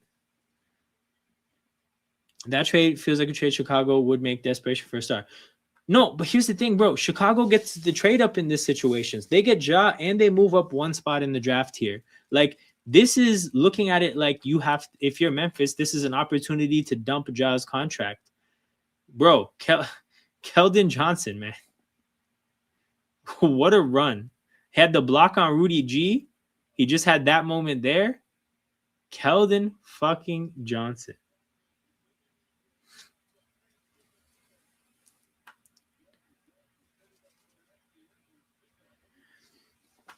But yeah, man, like I said, I can't see Memphis just dumping Ja Morant's contract like this, given their situation. I think they're patient and they try to rehab his value. Okay, Utah. And then obviously the last but not least is literally a handful of future first and seconds. You weren't here, Sean, but the chat and the panel were talking pretty extensively about like what would it take for Utah to jump up to 1 and get Debonsa. And we basically concluded like the trade would have to be ridiculous. And the main reason is because if you're Washington and you know Utah is on the phone, you have no reason to be reasonable. You're Utah. You've been tanking forever. You've always gone back in the lottery. You finally went up. This year, BYU's prize possession is is at the top of the draft. I have no reason to give you a fair deal. Like I said, if I'm Washington, I want number 2 overall. I want Ace Bailey, and I want 2 first-round picks. Truthfully, like, go shoot for the stars. Shoot for the stars and see if that organization that has a once-in-a-lifetime opportunity does something crazy because it's a once-in-a-lifetime opportunity.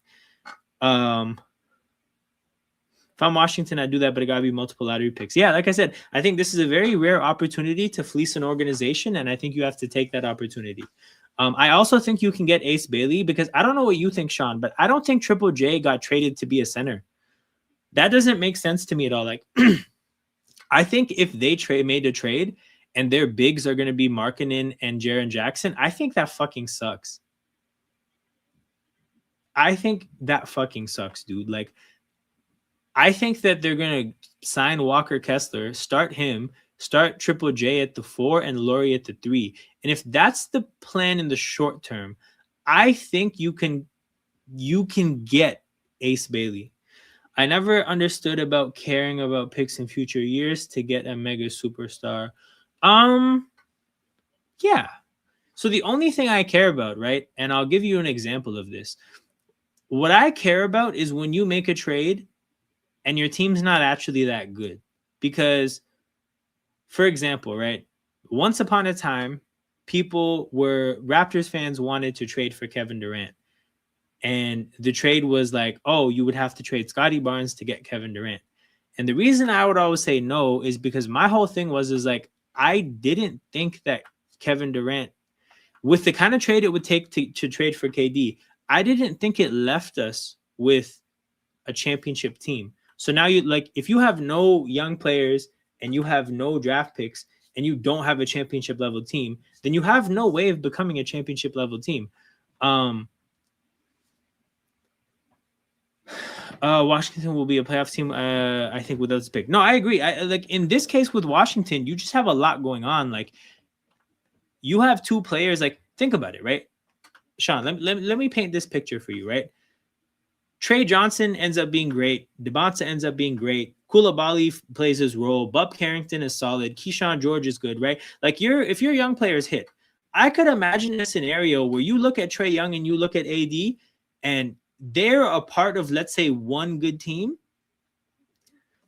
and then you flip them for more pieces that help your young core that'll actually play with your young core. Because my issue with the AD trade for them is that by the time your roster is actually good, that motherfucker is going to be even older and even more injury prone. I don't like that trade at all. Alex Arloki had a good year. Bro, like, a lot happened in the darkness. A lot happened in the darkness in Washington because nobody really checks for that team. And to the basket, fouled, free throws. But that's my thing. Like, I could see a timeline where they have a bunch of young talent and they start to look at AD like, who is this old man that's always in the rehab room? Why does he have to be here? And you flip him for whatever he gets you. But the situation that I would think about, right? So the team that comes to my mind, Sean, is the OKC team that had Chris Paul and Al Horford. I remember when they were an 8th seed with, I think this was year 2 Shea, maybe. No, probably not year 2. But basically, they had Chris Paul and Shea starting. They had Al Horford that I think used to play. And they basically rehabbed Chris Paul and Al Horford's value that year. So they actually took draft picks in order to take on Al Horford and Chris Paul's bad contracts. But then they had a good year. They actually increased Chris Paul's value, increased Al Horford's value, and then traded them off for picks that were like for actual picks. They took picks to take on the contract, and then they took picks to trade away the players.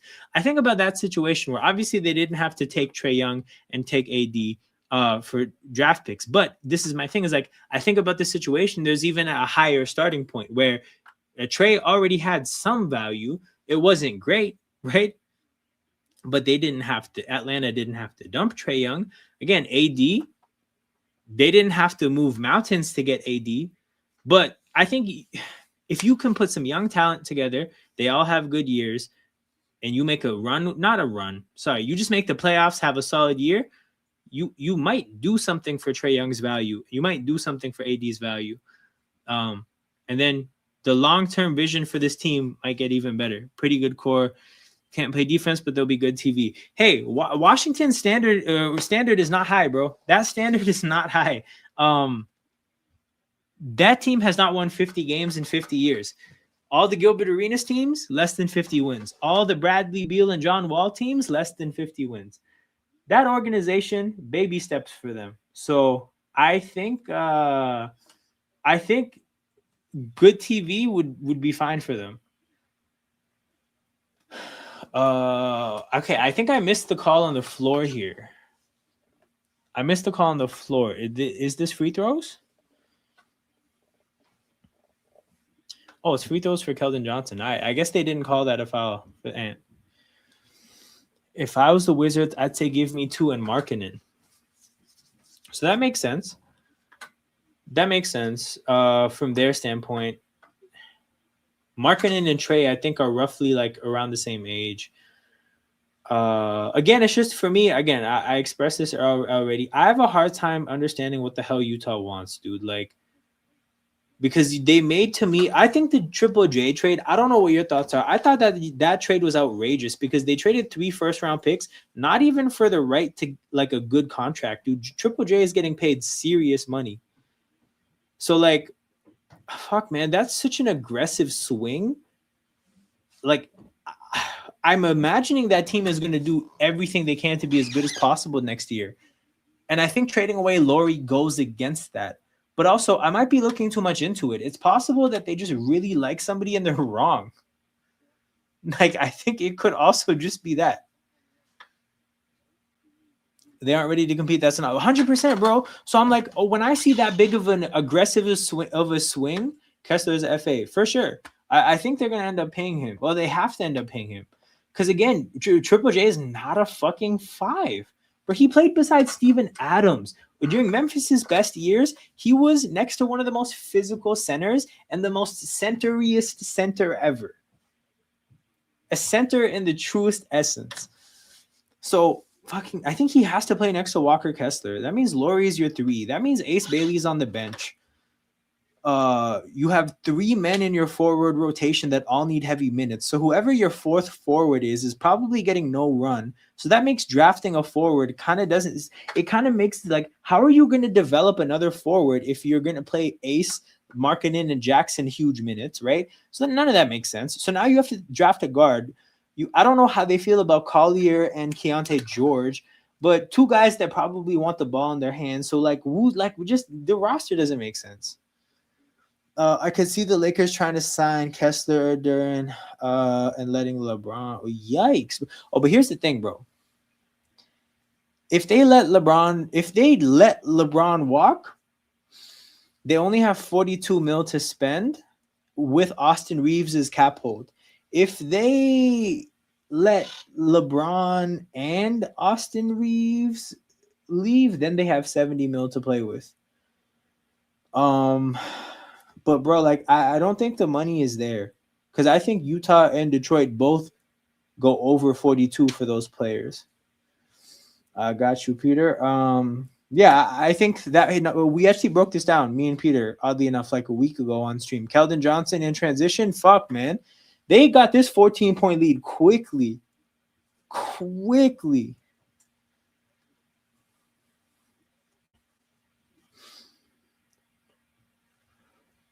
Yo. Are you just tapping into the game now? Yeah. I was watching a Netflix show, and then my girl was here. True. So the Spurs had like a 16-point lead. Maybe with like 5 minutes left in the second, they were up 12 going into halftime.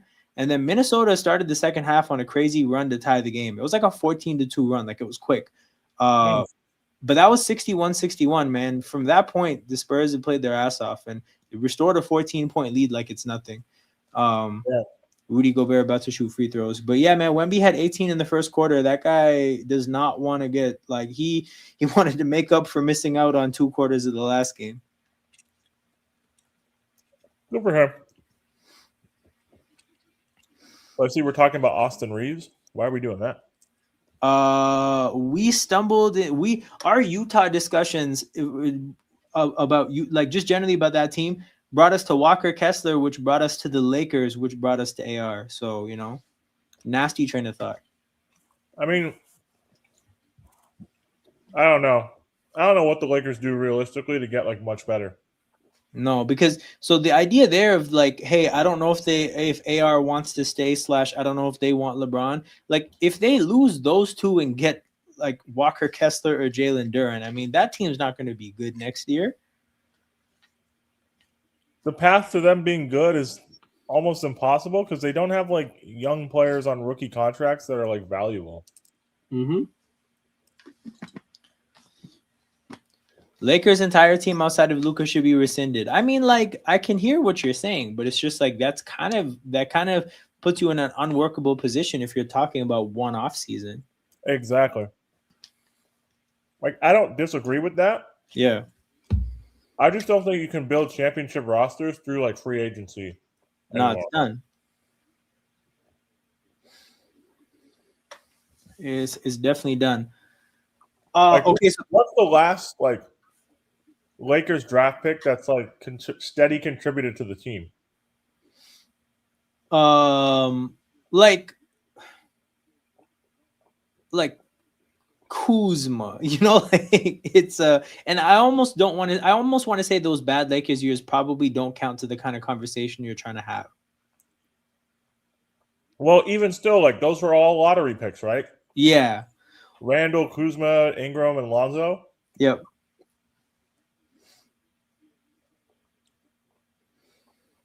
Not sure how they'll do it. What's going on, CP? Hey man, they're trying to fix the Lakers in the chat. There's no way. First thing is get that fucking bum who now you can finally delete his picture because he needs to fucking go to hell. I swear to God, that bum in DeAndre Ayton, man. I fucking hate this guy, bro. Yeah, I'll be honest. I'm not deleting the picture, but I'm definitely not bringing it up today. Thank you. I don't know why you're acting like he's not opting into this player option, bro. Brother, he can do whatever fuck you want. We'll figure out a way. We'll fuck just get him on. Get him out. Yo, when Jackson Hayes, my backup option, is who I'm crying out for. Yeah, we're done. It's done. I'll say this though, right? Having the series he just had and then posting his dominating chain is so. Dude, what is it wrong with you? What is wrong with you? We got swept. You fucking. That's so funny, dog. Like he's just chilling, man. He's like, I got a sick chain. I have a nickname that nobody likes, but I force it on people. Life's good. I think the Lakers are kind of trapped in a funny cycle. Yep. The GM knows they're not one trade away from being great. Yeah. But they also don't draft anybody like really, really well. Yeah. Yo, actually, fuck that shit. Let's look at the Lakers draft history. Hey, well, damn, AR doesn't count because we didn't draft him, so AR doesn't count. Fuck. He's undrafted. Fuck. Who are these guys? Dalton Connect. Bronny James, fuck off. Yo, hold on. This shouldn't like Jaden. Max Christie's not bad. Okay. Oh yeah, Jaden McDonough. No, bro. What? This is bullshit. They shouldn't be counting the trades that were like the picks that were obviously traded. Yeah, but Jaden like we've gone back to Lonzo Ball. Okay. Ingram. You see, this is the thing, right? Kuzma's not here because Kuzma counts as one of these players. This is a shitty website. All right, let's see. Whoa. This might be better. Okay, here we go. I'll say Dalton Connect has been their best draft pick in the last 5 years. Him or over Max Christie? I would say Dalton Connect because I feel like he played more, or maybe it's just recency bias. I don't know. No, Max Christie played, I think, similar amount of games to Dalton Connect at this point, but maybe by next year you're right.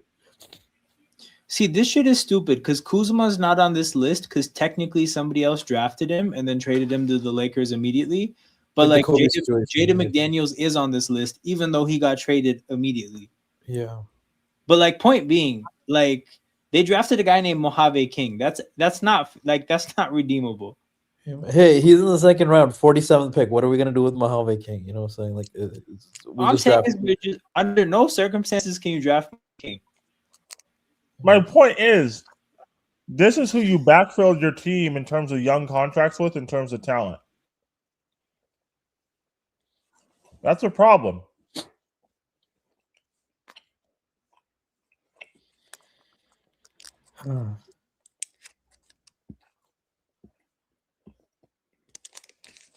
Yeah, my internet, what the hell?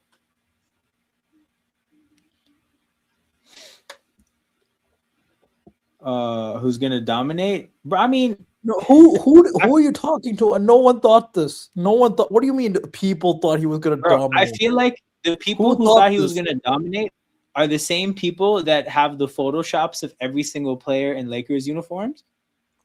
Like, it's those people. And I don't think those people should count. There's no which Laker fans are. I literally heard no one. Even Fats didn't even think that, and that's Fator. Man said Lakers in 7 for this OKC thing. I'll be honest, he You're might have telling- thought it. He might have thought that. No, I feel like didn't it's even hear him. I didn't even hear Hopi and Fats hype up fucking. No, not before the DeAndre. series. I think he's talking about before the year.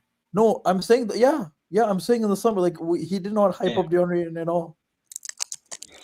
Yeah, Yeah, he should be better with Luka because all he had to fucking do was get a fucking screen, roll, and fucking pick that shit up. But he's a little bitch. Oh, yo. So somebody in the chat was talking about how Stephen A. Smith said that he wanted LeBron on the Knicks, and it got me to thinking, right? Like, What? No way he in did this- that. in a No way he hypothetical- said this. No in way. a hypothetical sign and trade scenario, what would that even look like? It depends what contract LeBron gets. He signs and then trades to. Yeah. Yeah, because like, okay, I reached the conclusion that I don't think the Knicks would trade OG for LeBron. No. No way. No way, right? Okay, so Right. let's notch down, right? No Brunson, no OG. What about Bridges? What about Cat? What They're about Cat? crazy if you don't trade Bridges for LeBron. Okay, Bridges for LeBron is on the table. I Cat for understand LeBron, you're like obviously. trading for a 41-year-old man. Yeah. Like, I promise you, next season LeBron is better than Mikal Bridges.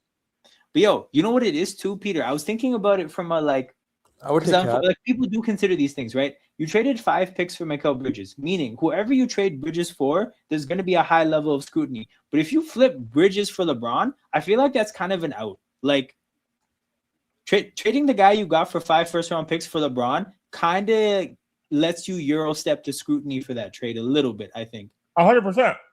So I kind of think that like Bridges for LeBron is maybe one of like LeBron being traded is an absurd idea in the first place. We want to talk about one of the more reasonable absurd ideas. Bro, the Lakers do not have a ton of options to add functional NBA players. No, what I'm saying is I'll take Cat then. Why Bridges? Why McHale, man? Let me take. Yo, hold on. No, bro, I think Austin Reeves, Luka Doncic, and Cat would give up 150 points a night. No, it's not even that. It's the numbers on the cap to trade. That's another thing. But yeah, I just think that would be detrimental, bro. No, that I'm not saying Austin Reeves stays. I'm saying you get Cat, so at least you have not a bitch. You know what I'm saying, as a center. Yo, I'm gonna go ahead and he say is that dope. some people might think that Cat is that. Yeah, but seeing DeAndre Ayton, I can't. I don't know. I like realistically, that doesn't work also because then 3 of your defenders are Brunson, Karl Anthony Towns, and 41-year-old LeBron. Yeah, let's go, man. Yo, OG out there as a one-way player playing nothing but defense. Oh man, I would say Kevin Durant. Oh, okay. LeBron just goes back to the Lakers. damn. That's like my prediction for things that happen. I've wanted him gone Because from there's like no reason. The only reason I would go back to Cleveland is if Cleveland were a 41-year-old LeBron away from winning a championship. Yeah. I don't let think him end his storyline there, man. Please go away. Please leave my team, please. Yo, I believe he's not gonna leave. I've been wanting him to leave for the past 3 years, man. He's not even a Lakers legend. I don't even care about him that much. He means as much to if me LeBron wants a max, as Derek he's gonna Fisher. have to go somewhere else. If LeBron wants a max, it's a Lakers or sign and trade situation. And again, like, what organization is dying? Hey, bruh, Lakers do LeBron stupid nasty and sign and trade him to Milwaukee for Giannis. Oh, I would love that. I would love that. Yo, I will say Milwaukee though, does LeBron a solid, That would feed And then- families. waves and stretches him after he signs a 1-year max deal. That's hilarious. What I will say though is that like LeBron being traded for Giannis would be disappointing to me because I want to see them on the same team because I think Costas and Bronny on the same team would be hilarious. Like an organization, an organization running a 13-man roster is just comedy, and I really want to see that. So I'm kind of high-key rooting for Giannis somehow to be on the same team as LeBron before LeBron retires. Bro, the whole Giannis plan and Bron and Bronny. Yo, I think all 5 of them out there together. Yo, I think Costas and Bronny could drop a fire podcast because they can record at like all times. Like they don't have much basketball to play, right? So they can drop like daily pods. Dude, Shawn Michael, LeBron means as much to me as Ron Artest. Like, I fucking don't care, bro. I don't care.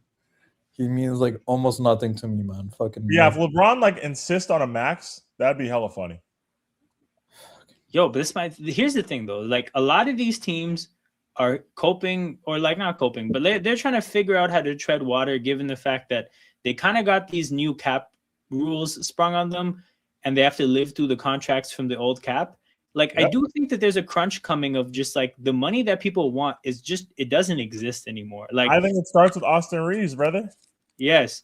Like all this talk about what Donovan Mitchell wants from the Cavs and what LeBron wants from the Lakers and what all these players want. Like there's not that much bread left underneath the second apron. Fuck the second apron. Under the luxury tax for a bunch of these teams. Like it's just not happening. I think that starts with Austin Reeves talking about he wants $40 million a year. All right. Hold this 28. Hey, man. All right, bro. Let him do his thing, man. Let's see how much money he can get. Bro, I'd put a 5-year, $100 million deal on the table and say, take it or go somewhere else.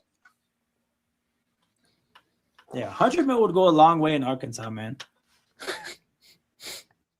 Like, come on, go get a farm and. Because like, who honestly has cap space this summer? Oh, like Brooklyn and Chicago. That's it. Yeah, man. Yeah, left. Okay, go play there. No problem. Yeah, he will. He will, man. New York. Let's go, man. Go to net. Let's go. Yo, the same organization that had Cam Thomas dropping 100+ for AR would be nasty. I would love it. I would love it.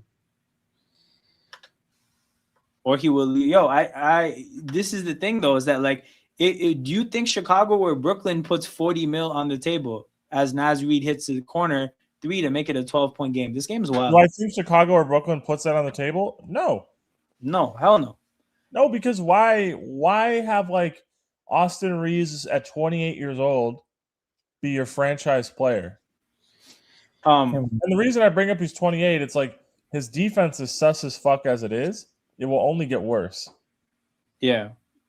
So my thing is, everything you say about like the flip side of all this talk about the money running out in terms of what these players want, given the last cap structure's expectations, is that if you have cap space, it's like gold now, because there's at least 10 teams any given offseason that are going to be looking to shed salary. So just like you're not going to have this kind of cap environment where team has 50 mil to spend and they're just going to give it to Tobias Harris. Like, yep.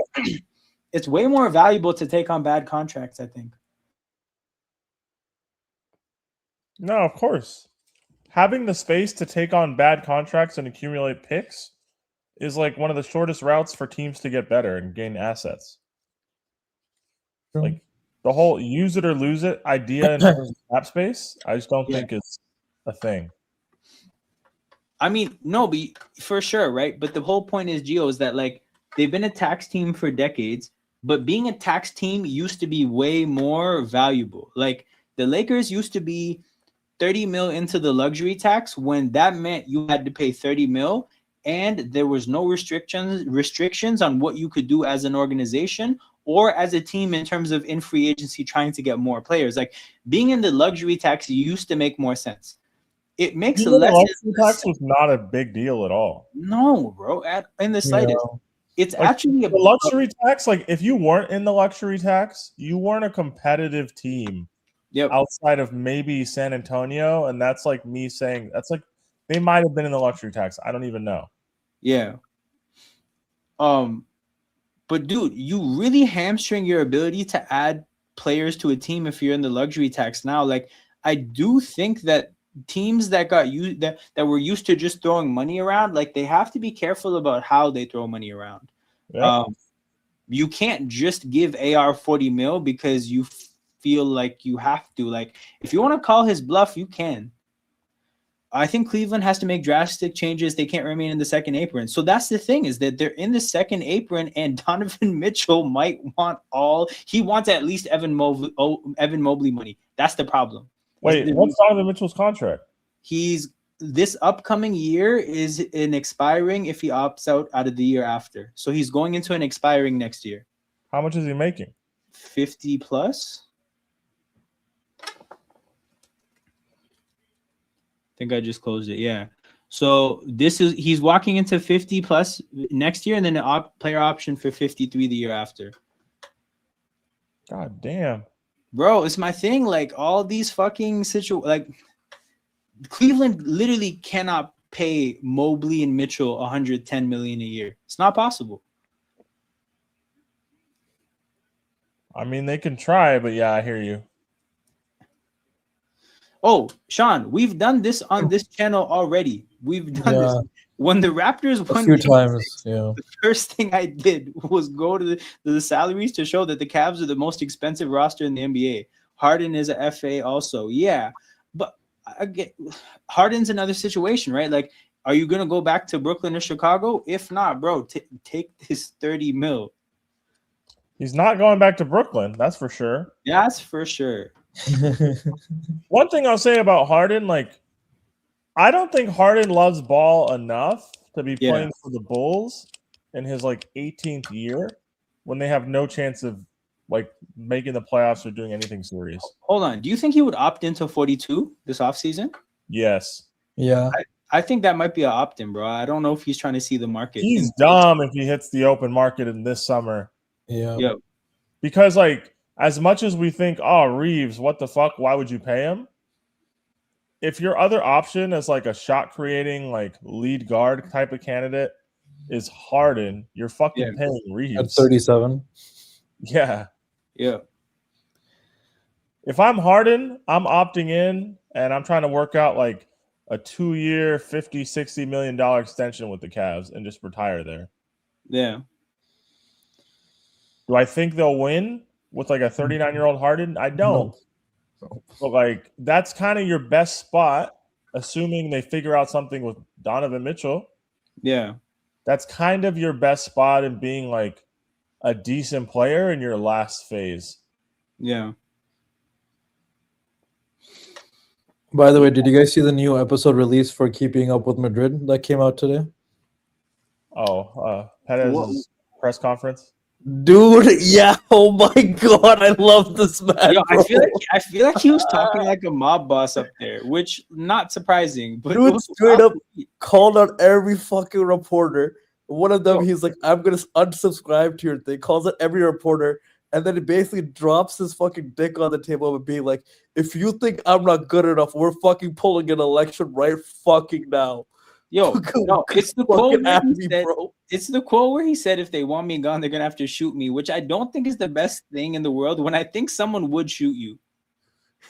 Yeah, I get what you're saying. I just don't believe in like, it'd be one thing if I said that, because I'm not in situations where I could get shot really for the most part. Yeah. That motherfucker, it could happen, bro. Just like chill. Oh man. Wolves coming back. Hey man, this game has been a game of runs. Like whenever the Wolves make a run, the Spurs punch back. Back to 16. I mean, it's one like fucking the way the fourth game went. It like Wemby getting ejected was a big part of that game. They held their own without Wemby. Like, definitely feels like the odds are stacked against Minnesota to make this comeback. Like in my head, it's just a matter of like how much rest does OKC get. Yeah, no, but that's what I'm saying. It's like a punch and counter punch kind of a game as far as the runs go. But yeah, NBA isn't letting Spurs win this series. Yo, what kind of conspiracy theory are we cooking here? Tell me what's because I think Wemby is maybe one of the best commercial assets the NBA has.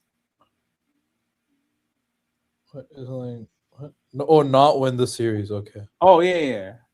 No, that makes sense. The completely different thing there. But NBA NBA. needs Pistons, Knicks, and Spurs. OKC bad. Yeah. Yeah, they definitely don't need more Cleveland. That's for sure. I think the reason I'm out on Cleveland is because like I just don't think like Cleveland are probably the one team left in the playoffs that I can't see winning the championship under any circumstance. Like, so you're saying like not like because like are there other teams that you would say have like a 0.1% chance? No, I think Detroit has a much higher chance than 0.1, mainly because home court advantage through the Eastern Conference. Yeah. And like I just believe in their team like defense. Right. Obviously, like how long are you gonna get Tobias Harris 25 points a game or whatever? Yeah. But like I wouldn't say it's like 0.1. I think like if Detroit played New York, Yeah. I think New York would be favored in Vegas, but I would bet on Detroit. Right. So like what I was trying to establish was what's the gap between Cleveland and the other teams. Oh, it's massive. Yeah, interesting. Home court is everything. That's why the Cavs are 0-5. No, that's actually the result I'm cheering for, man. I'm Cleveland cheering. wouldn't have home court against they wouldn't have home court against anybody but Minnesota. Yeah. Minnesota has like big guards and people that could be very physical. Yep. And will like put the ball right in Evan Mobley's chest, and like it won't matter. Mm-hmm. Yeah, I just don't want to see them. I think they're kind of. I don't know. I'm tired. Tired of it. Same. I don't want any more Cleveland. Fucking Max Strus and Sam Merrill. Like, we don't need that combination going any further. Yeah.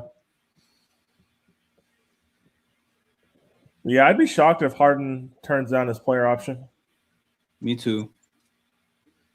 And that really stacks. I don't get the point of Harden even asking for a trade if he's willing to enter free agency again that quickly. Right. No, that makes sense. Fuck, wrong team. Where is Cleveland? TV networks don't want Cleveland either. I don't blame them. But yeah, if Harden opts in, bro. Goodness. Damn. Well, they're paying Ricky Rubio. Oh, they're paying Ricky Rubio $400,000 next year. Oh, okay, that's nice. As a part of a stretch. What a hero! Legend. $400K to sit at home. That's fire. Yeah. If Harden opts in, they're 220 against the cap with 11 players. So 220 and that would make them a second apron team, right? Yeah, well, as of right now, that would put them $160K under the second apron with 4 empty roster spots. So yeah. Interesting. And then their means to just quickly shed salary are none because unless Harden opts out and takes a smaller deal for like multiple years. Well then I guess if you're Cleveland, right? Let's say you're willing to pay James Harden 42, like if he opts in, like whatever, you would make it work, right? I would probably go to Harden and be like, fuck, we'll give you a 4-year deal if it means spreading your money out over enough years, you know? I would imagine I just wouldn't be shocked if you see like a 2-year $65 billion deal or something. Yeah.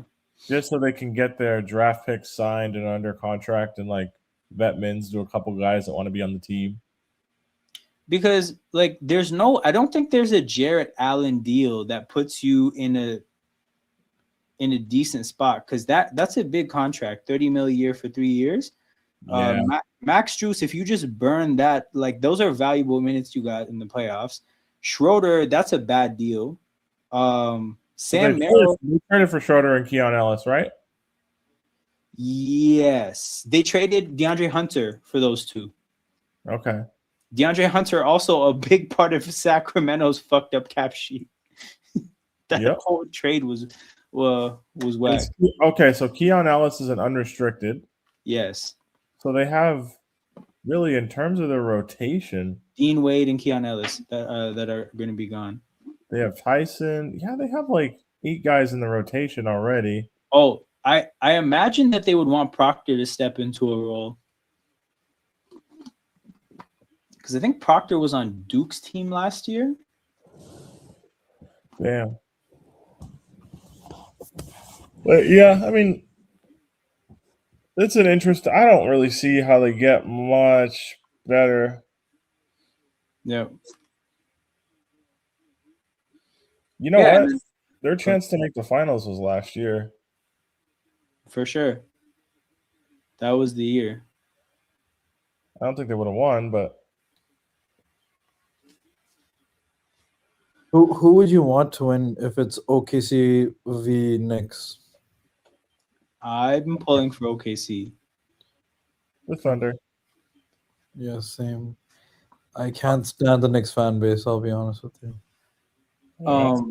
So here, you know what New York is kind of in a race against, and I don't mean this seriously, but like they're in a race against Pablo Torre getting to whoever paying Jalen Brunson. Yo, somebody is giving him bread, right? And once Pablo Torre finds out, that's the end of their window. The window comes slam shut. The Pablo. Yo, that's the problem. They're in a race against that guy, man. So from that standpoint, you know what? Maybe you go get 41-year-old LeBron. You know, times are ticking. If the Knicks don't win it this year, I don't even see what they could do. I feel like this is just their team. Yep, they traded all their picks for Bridges. They don't have a ton of easily movable stuff, right? Because like that's the problem. Like if your contracts are either too good or too bad, then there's really nothing to do. Yeah, I just can't think of anything that would like really help them that they could pull off.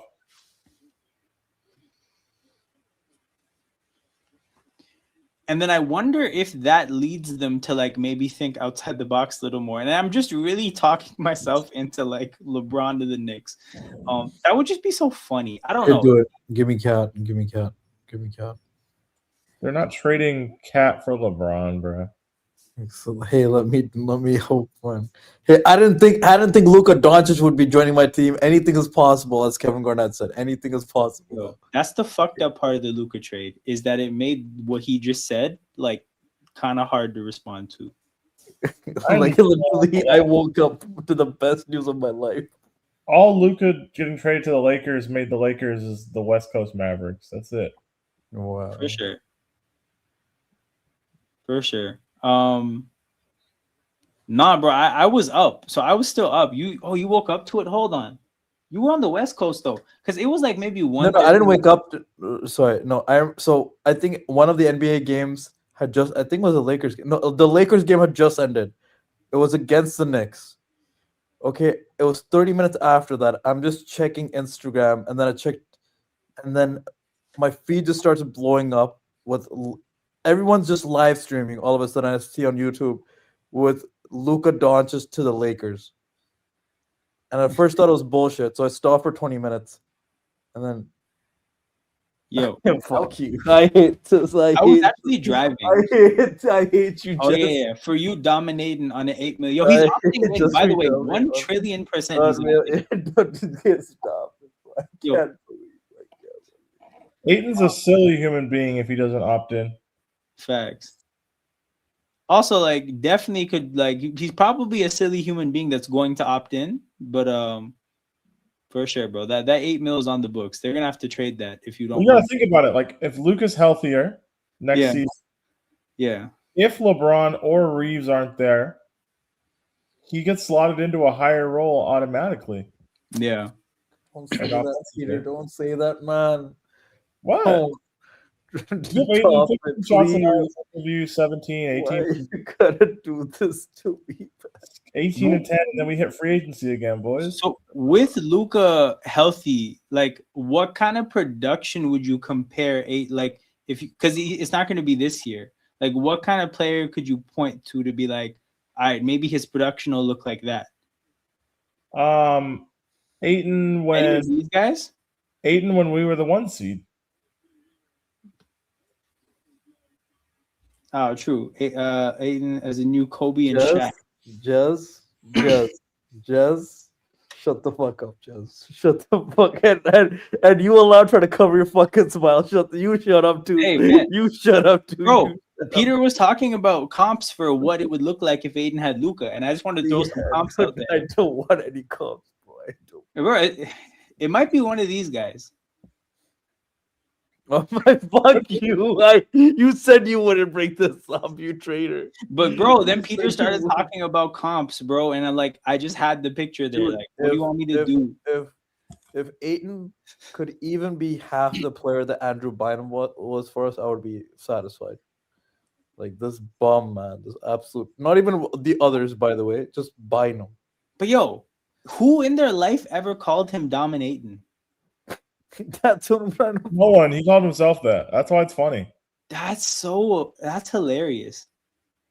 Wow. Man has been dominating since day one of the NBA, man. What are we talking about? Like, fuck. Yo, I still remember this because I was the same draft year as Luca and fucking Stephen A. Smith poking all the holes on Luca because he's coming from Europe and talking about how Aiton needs to be the first overall pick for the Suns. I remember. What if the Lakers sign in trade? Oh, actually, hold on. Since you guys are all here, I found an article where somebody put together a trade for every single draft pick, and it's kind of this fucking article has some wild ass trades. Who's the guy who wrote this? Andy Bailey. You're a wild person. Anyways, first trade for the 14th overall pick, the Charlotte Hornets trade that shit for Giannis. What? This is wild as hell. I think this doesn't happen because as Charlotte, you don't go from getting bounced in the play-in to getting a yes from Giannis. So, nah. But I kind of didn't think about them as like, Aiden for his career is a 16-10 player. That kind of not surprising because like he got the huge offer sheet from Indy. Like he was productive as fuck. Yep. But nah, this trade is not happening because they're not getting the yes, right? So cool. We're gonna put that to the side. 13th overall pick, the Miami Heat packaged this pick to get Donovan Mitchell. Okay, I do not see how that works. The thing is like this is maybe more realistic if Cleveland has a crazy crash out, but that already hasn't happened. So if you're gonna shed money, it's not gonna be this way. But again, this guy outside of the box thinker. OKC with the 12th overall pick trades up because they have a shit ton of draft picks and they can't use them all. So at some point, you got to start consolidating picks. Hey, that 2027 first round pick via the Lakers might be worth something though. For sure. So that's it. Like you'd have to wonder how high up it could get you in the draft. LeBron leaves, Luka gets hurt again. That's Austin leaves an inshallah ball. Yo, in the new lottery format, that's getting you number 3 overall. Mm-hmm. It could. Yep. But yeah, so Thunder making a trade up, I think that's plausible because again, they literally just can't make all these picks, and they probably like a lot of the people on their roster. So the best thing you can do is like jumble your picks together. But I think this is the first thing that's like relatively reasonable. Warriors jumbling all their picks together for Giannis. We've talked about this enough, so like there's not much here to say that we haven't already said. Bucks, this trade is insane to me, dog. Anthony Davis and Giannis getting traded for each other and a 110 flip. Oh, this is straight crack right here. Wow. Okay. Wow. Okay. Wow. Why would the Wizards do that? Yeah. Facts. Why would you? You got the number one. Giannis and Trae Young is not going to be better than Trae Young, AD, and the number 1 pick. Yeah. Yes, this is crack. This guy I think just wanted to do this because it's different. I can respect that. Next trade. Okay, so preview for this one, right? Gio has talked about how the fact that Brooklyn doesn't have their own draft pick next year as a reason why they're going to try to be good. And with that as a prelude, I present to you Kyrie Irving back to the Nets. Oh, hell no, that's not happening. Oh, hell no, that's not happening. Brother, that is not happening. So this is Dallas basically trading Kyrie to trade up from 9 to 6. Again, this is wild as fuck to me. I get the building blocks of this trade, like Brooklyn wanting to get as good as possible because they don't have their draft pick, Dallas wanting to maybe trade up, or whatever. Like they're trying to get younger. I get the building blocks, but the outcome is wild as fuck to me. Fuck it. But yeah, Atlanta Hawks. Yeah, this isn't all that. This is just them jumbling this pick and other pieces for Giannis. I just say this to say that like this is not going to be up there at all as far as Giannis offers go. Unfortunately, I don't think Atlanta, even if they would have to add more picks to this, in my opinion. But yeah, Clippers. This is a trade back for a 2029 Lakers pick. This is the second time a Lakers draft pick has come up in this article. 2029 Lakers pick could also be valuable as fuck. Oh, hell yeah. But I think I don't see necessarily, like, I just don't see the Clippers. The idea of this trade is more or less that like they're trying to replenish the picks that they've lost, and I think that they would rather just take the best player they can get at 5. But we'll see what their philosophy is about this pick. Oh, this one is wild too. Peter, we kind of talked about this yesterday. This is the Grizzlies dumping Ja Morant on the Bulls, and the Bulls get a trade up from 4 to 3 in the process. This is so wild to me. Interesting. So I don't think a trade from 4 to 3 is super valuable. Yeah, Because but it's like like higher forwards at 4 anyways, right? If this is Ja's value, I don't see Memphis having to pull the trigger on a trade. They can play him and get his value up. Yeah. Like, they're not in a hurry as a franchise. So this trade to me is one of the wild trades. And then of course, the 1-2 trade is just Washington trading, getting everything from Utah for Devonta. But yeah. You think Utah would trade? No, I don't think they would trade all that stuff to get Devonta. But the thing is like, I don't think anybody has anything to base this type of stuff off of other than he went to BYU, and the assumption is that like that's a once in a lifetime opportunity for Utah.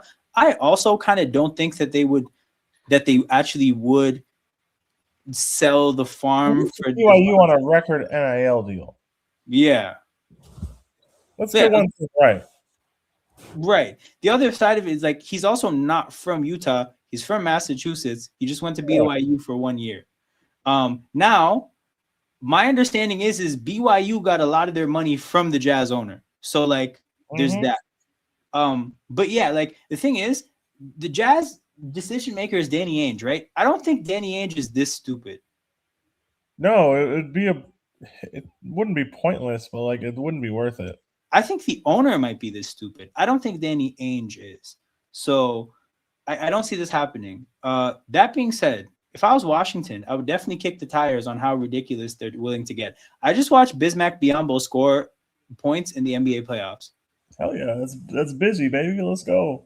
Yo, Bismack Biyombo and Kelly Olynyk are on the floor together. Yeah, it is 2026.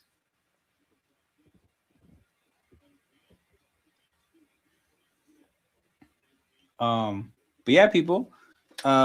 This game is over. It's a 30-point game. There's 1 minute to go.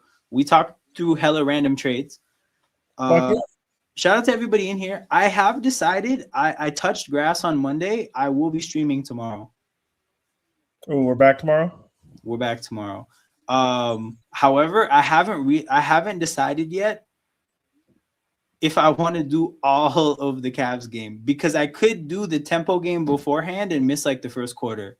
So I still haven't decided what I'm streaming. Honestly, that sounds like a winning plan. But I think I'm just going to do the tempo game and then tap into the Cavs Pistons game whenever that ends. So I'll be streaming tomorrow. That's the plan.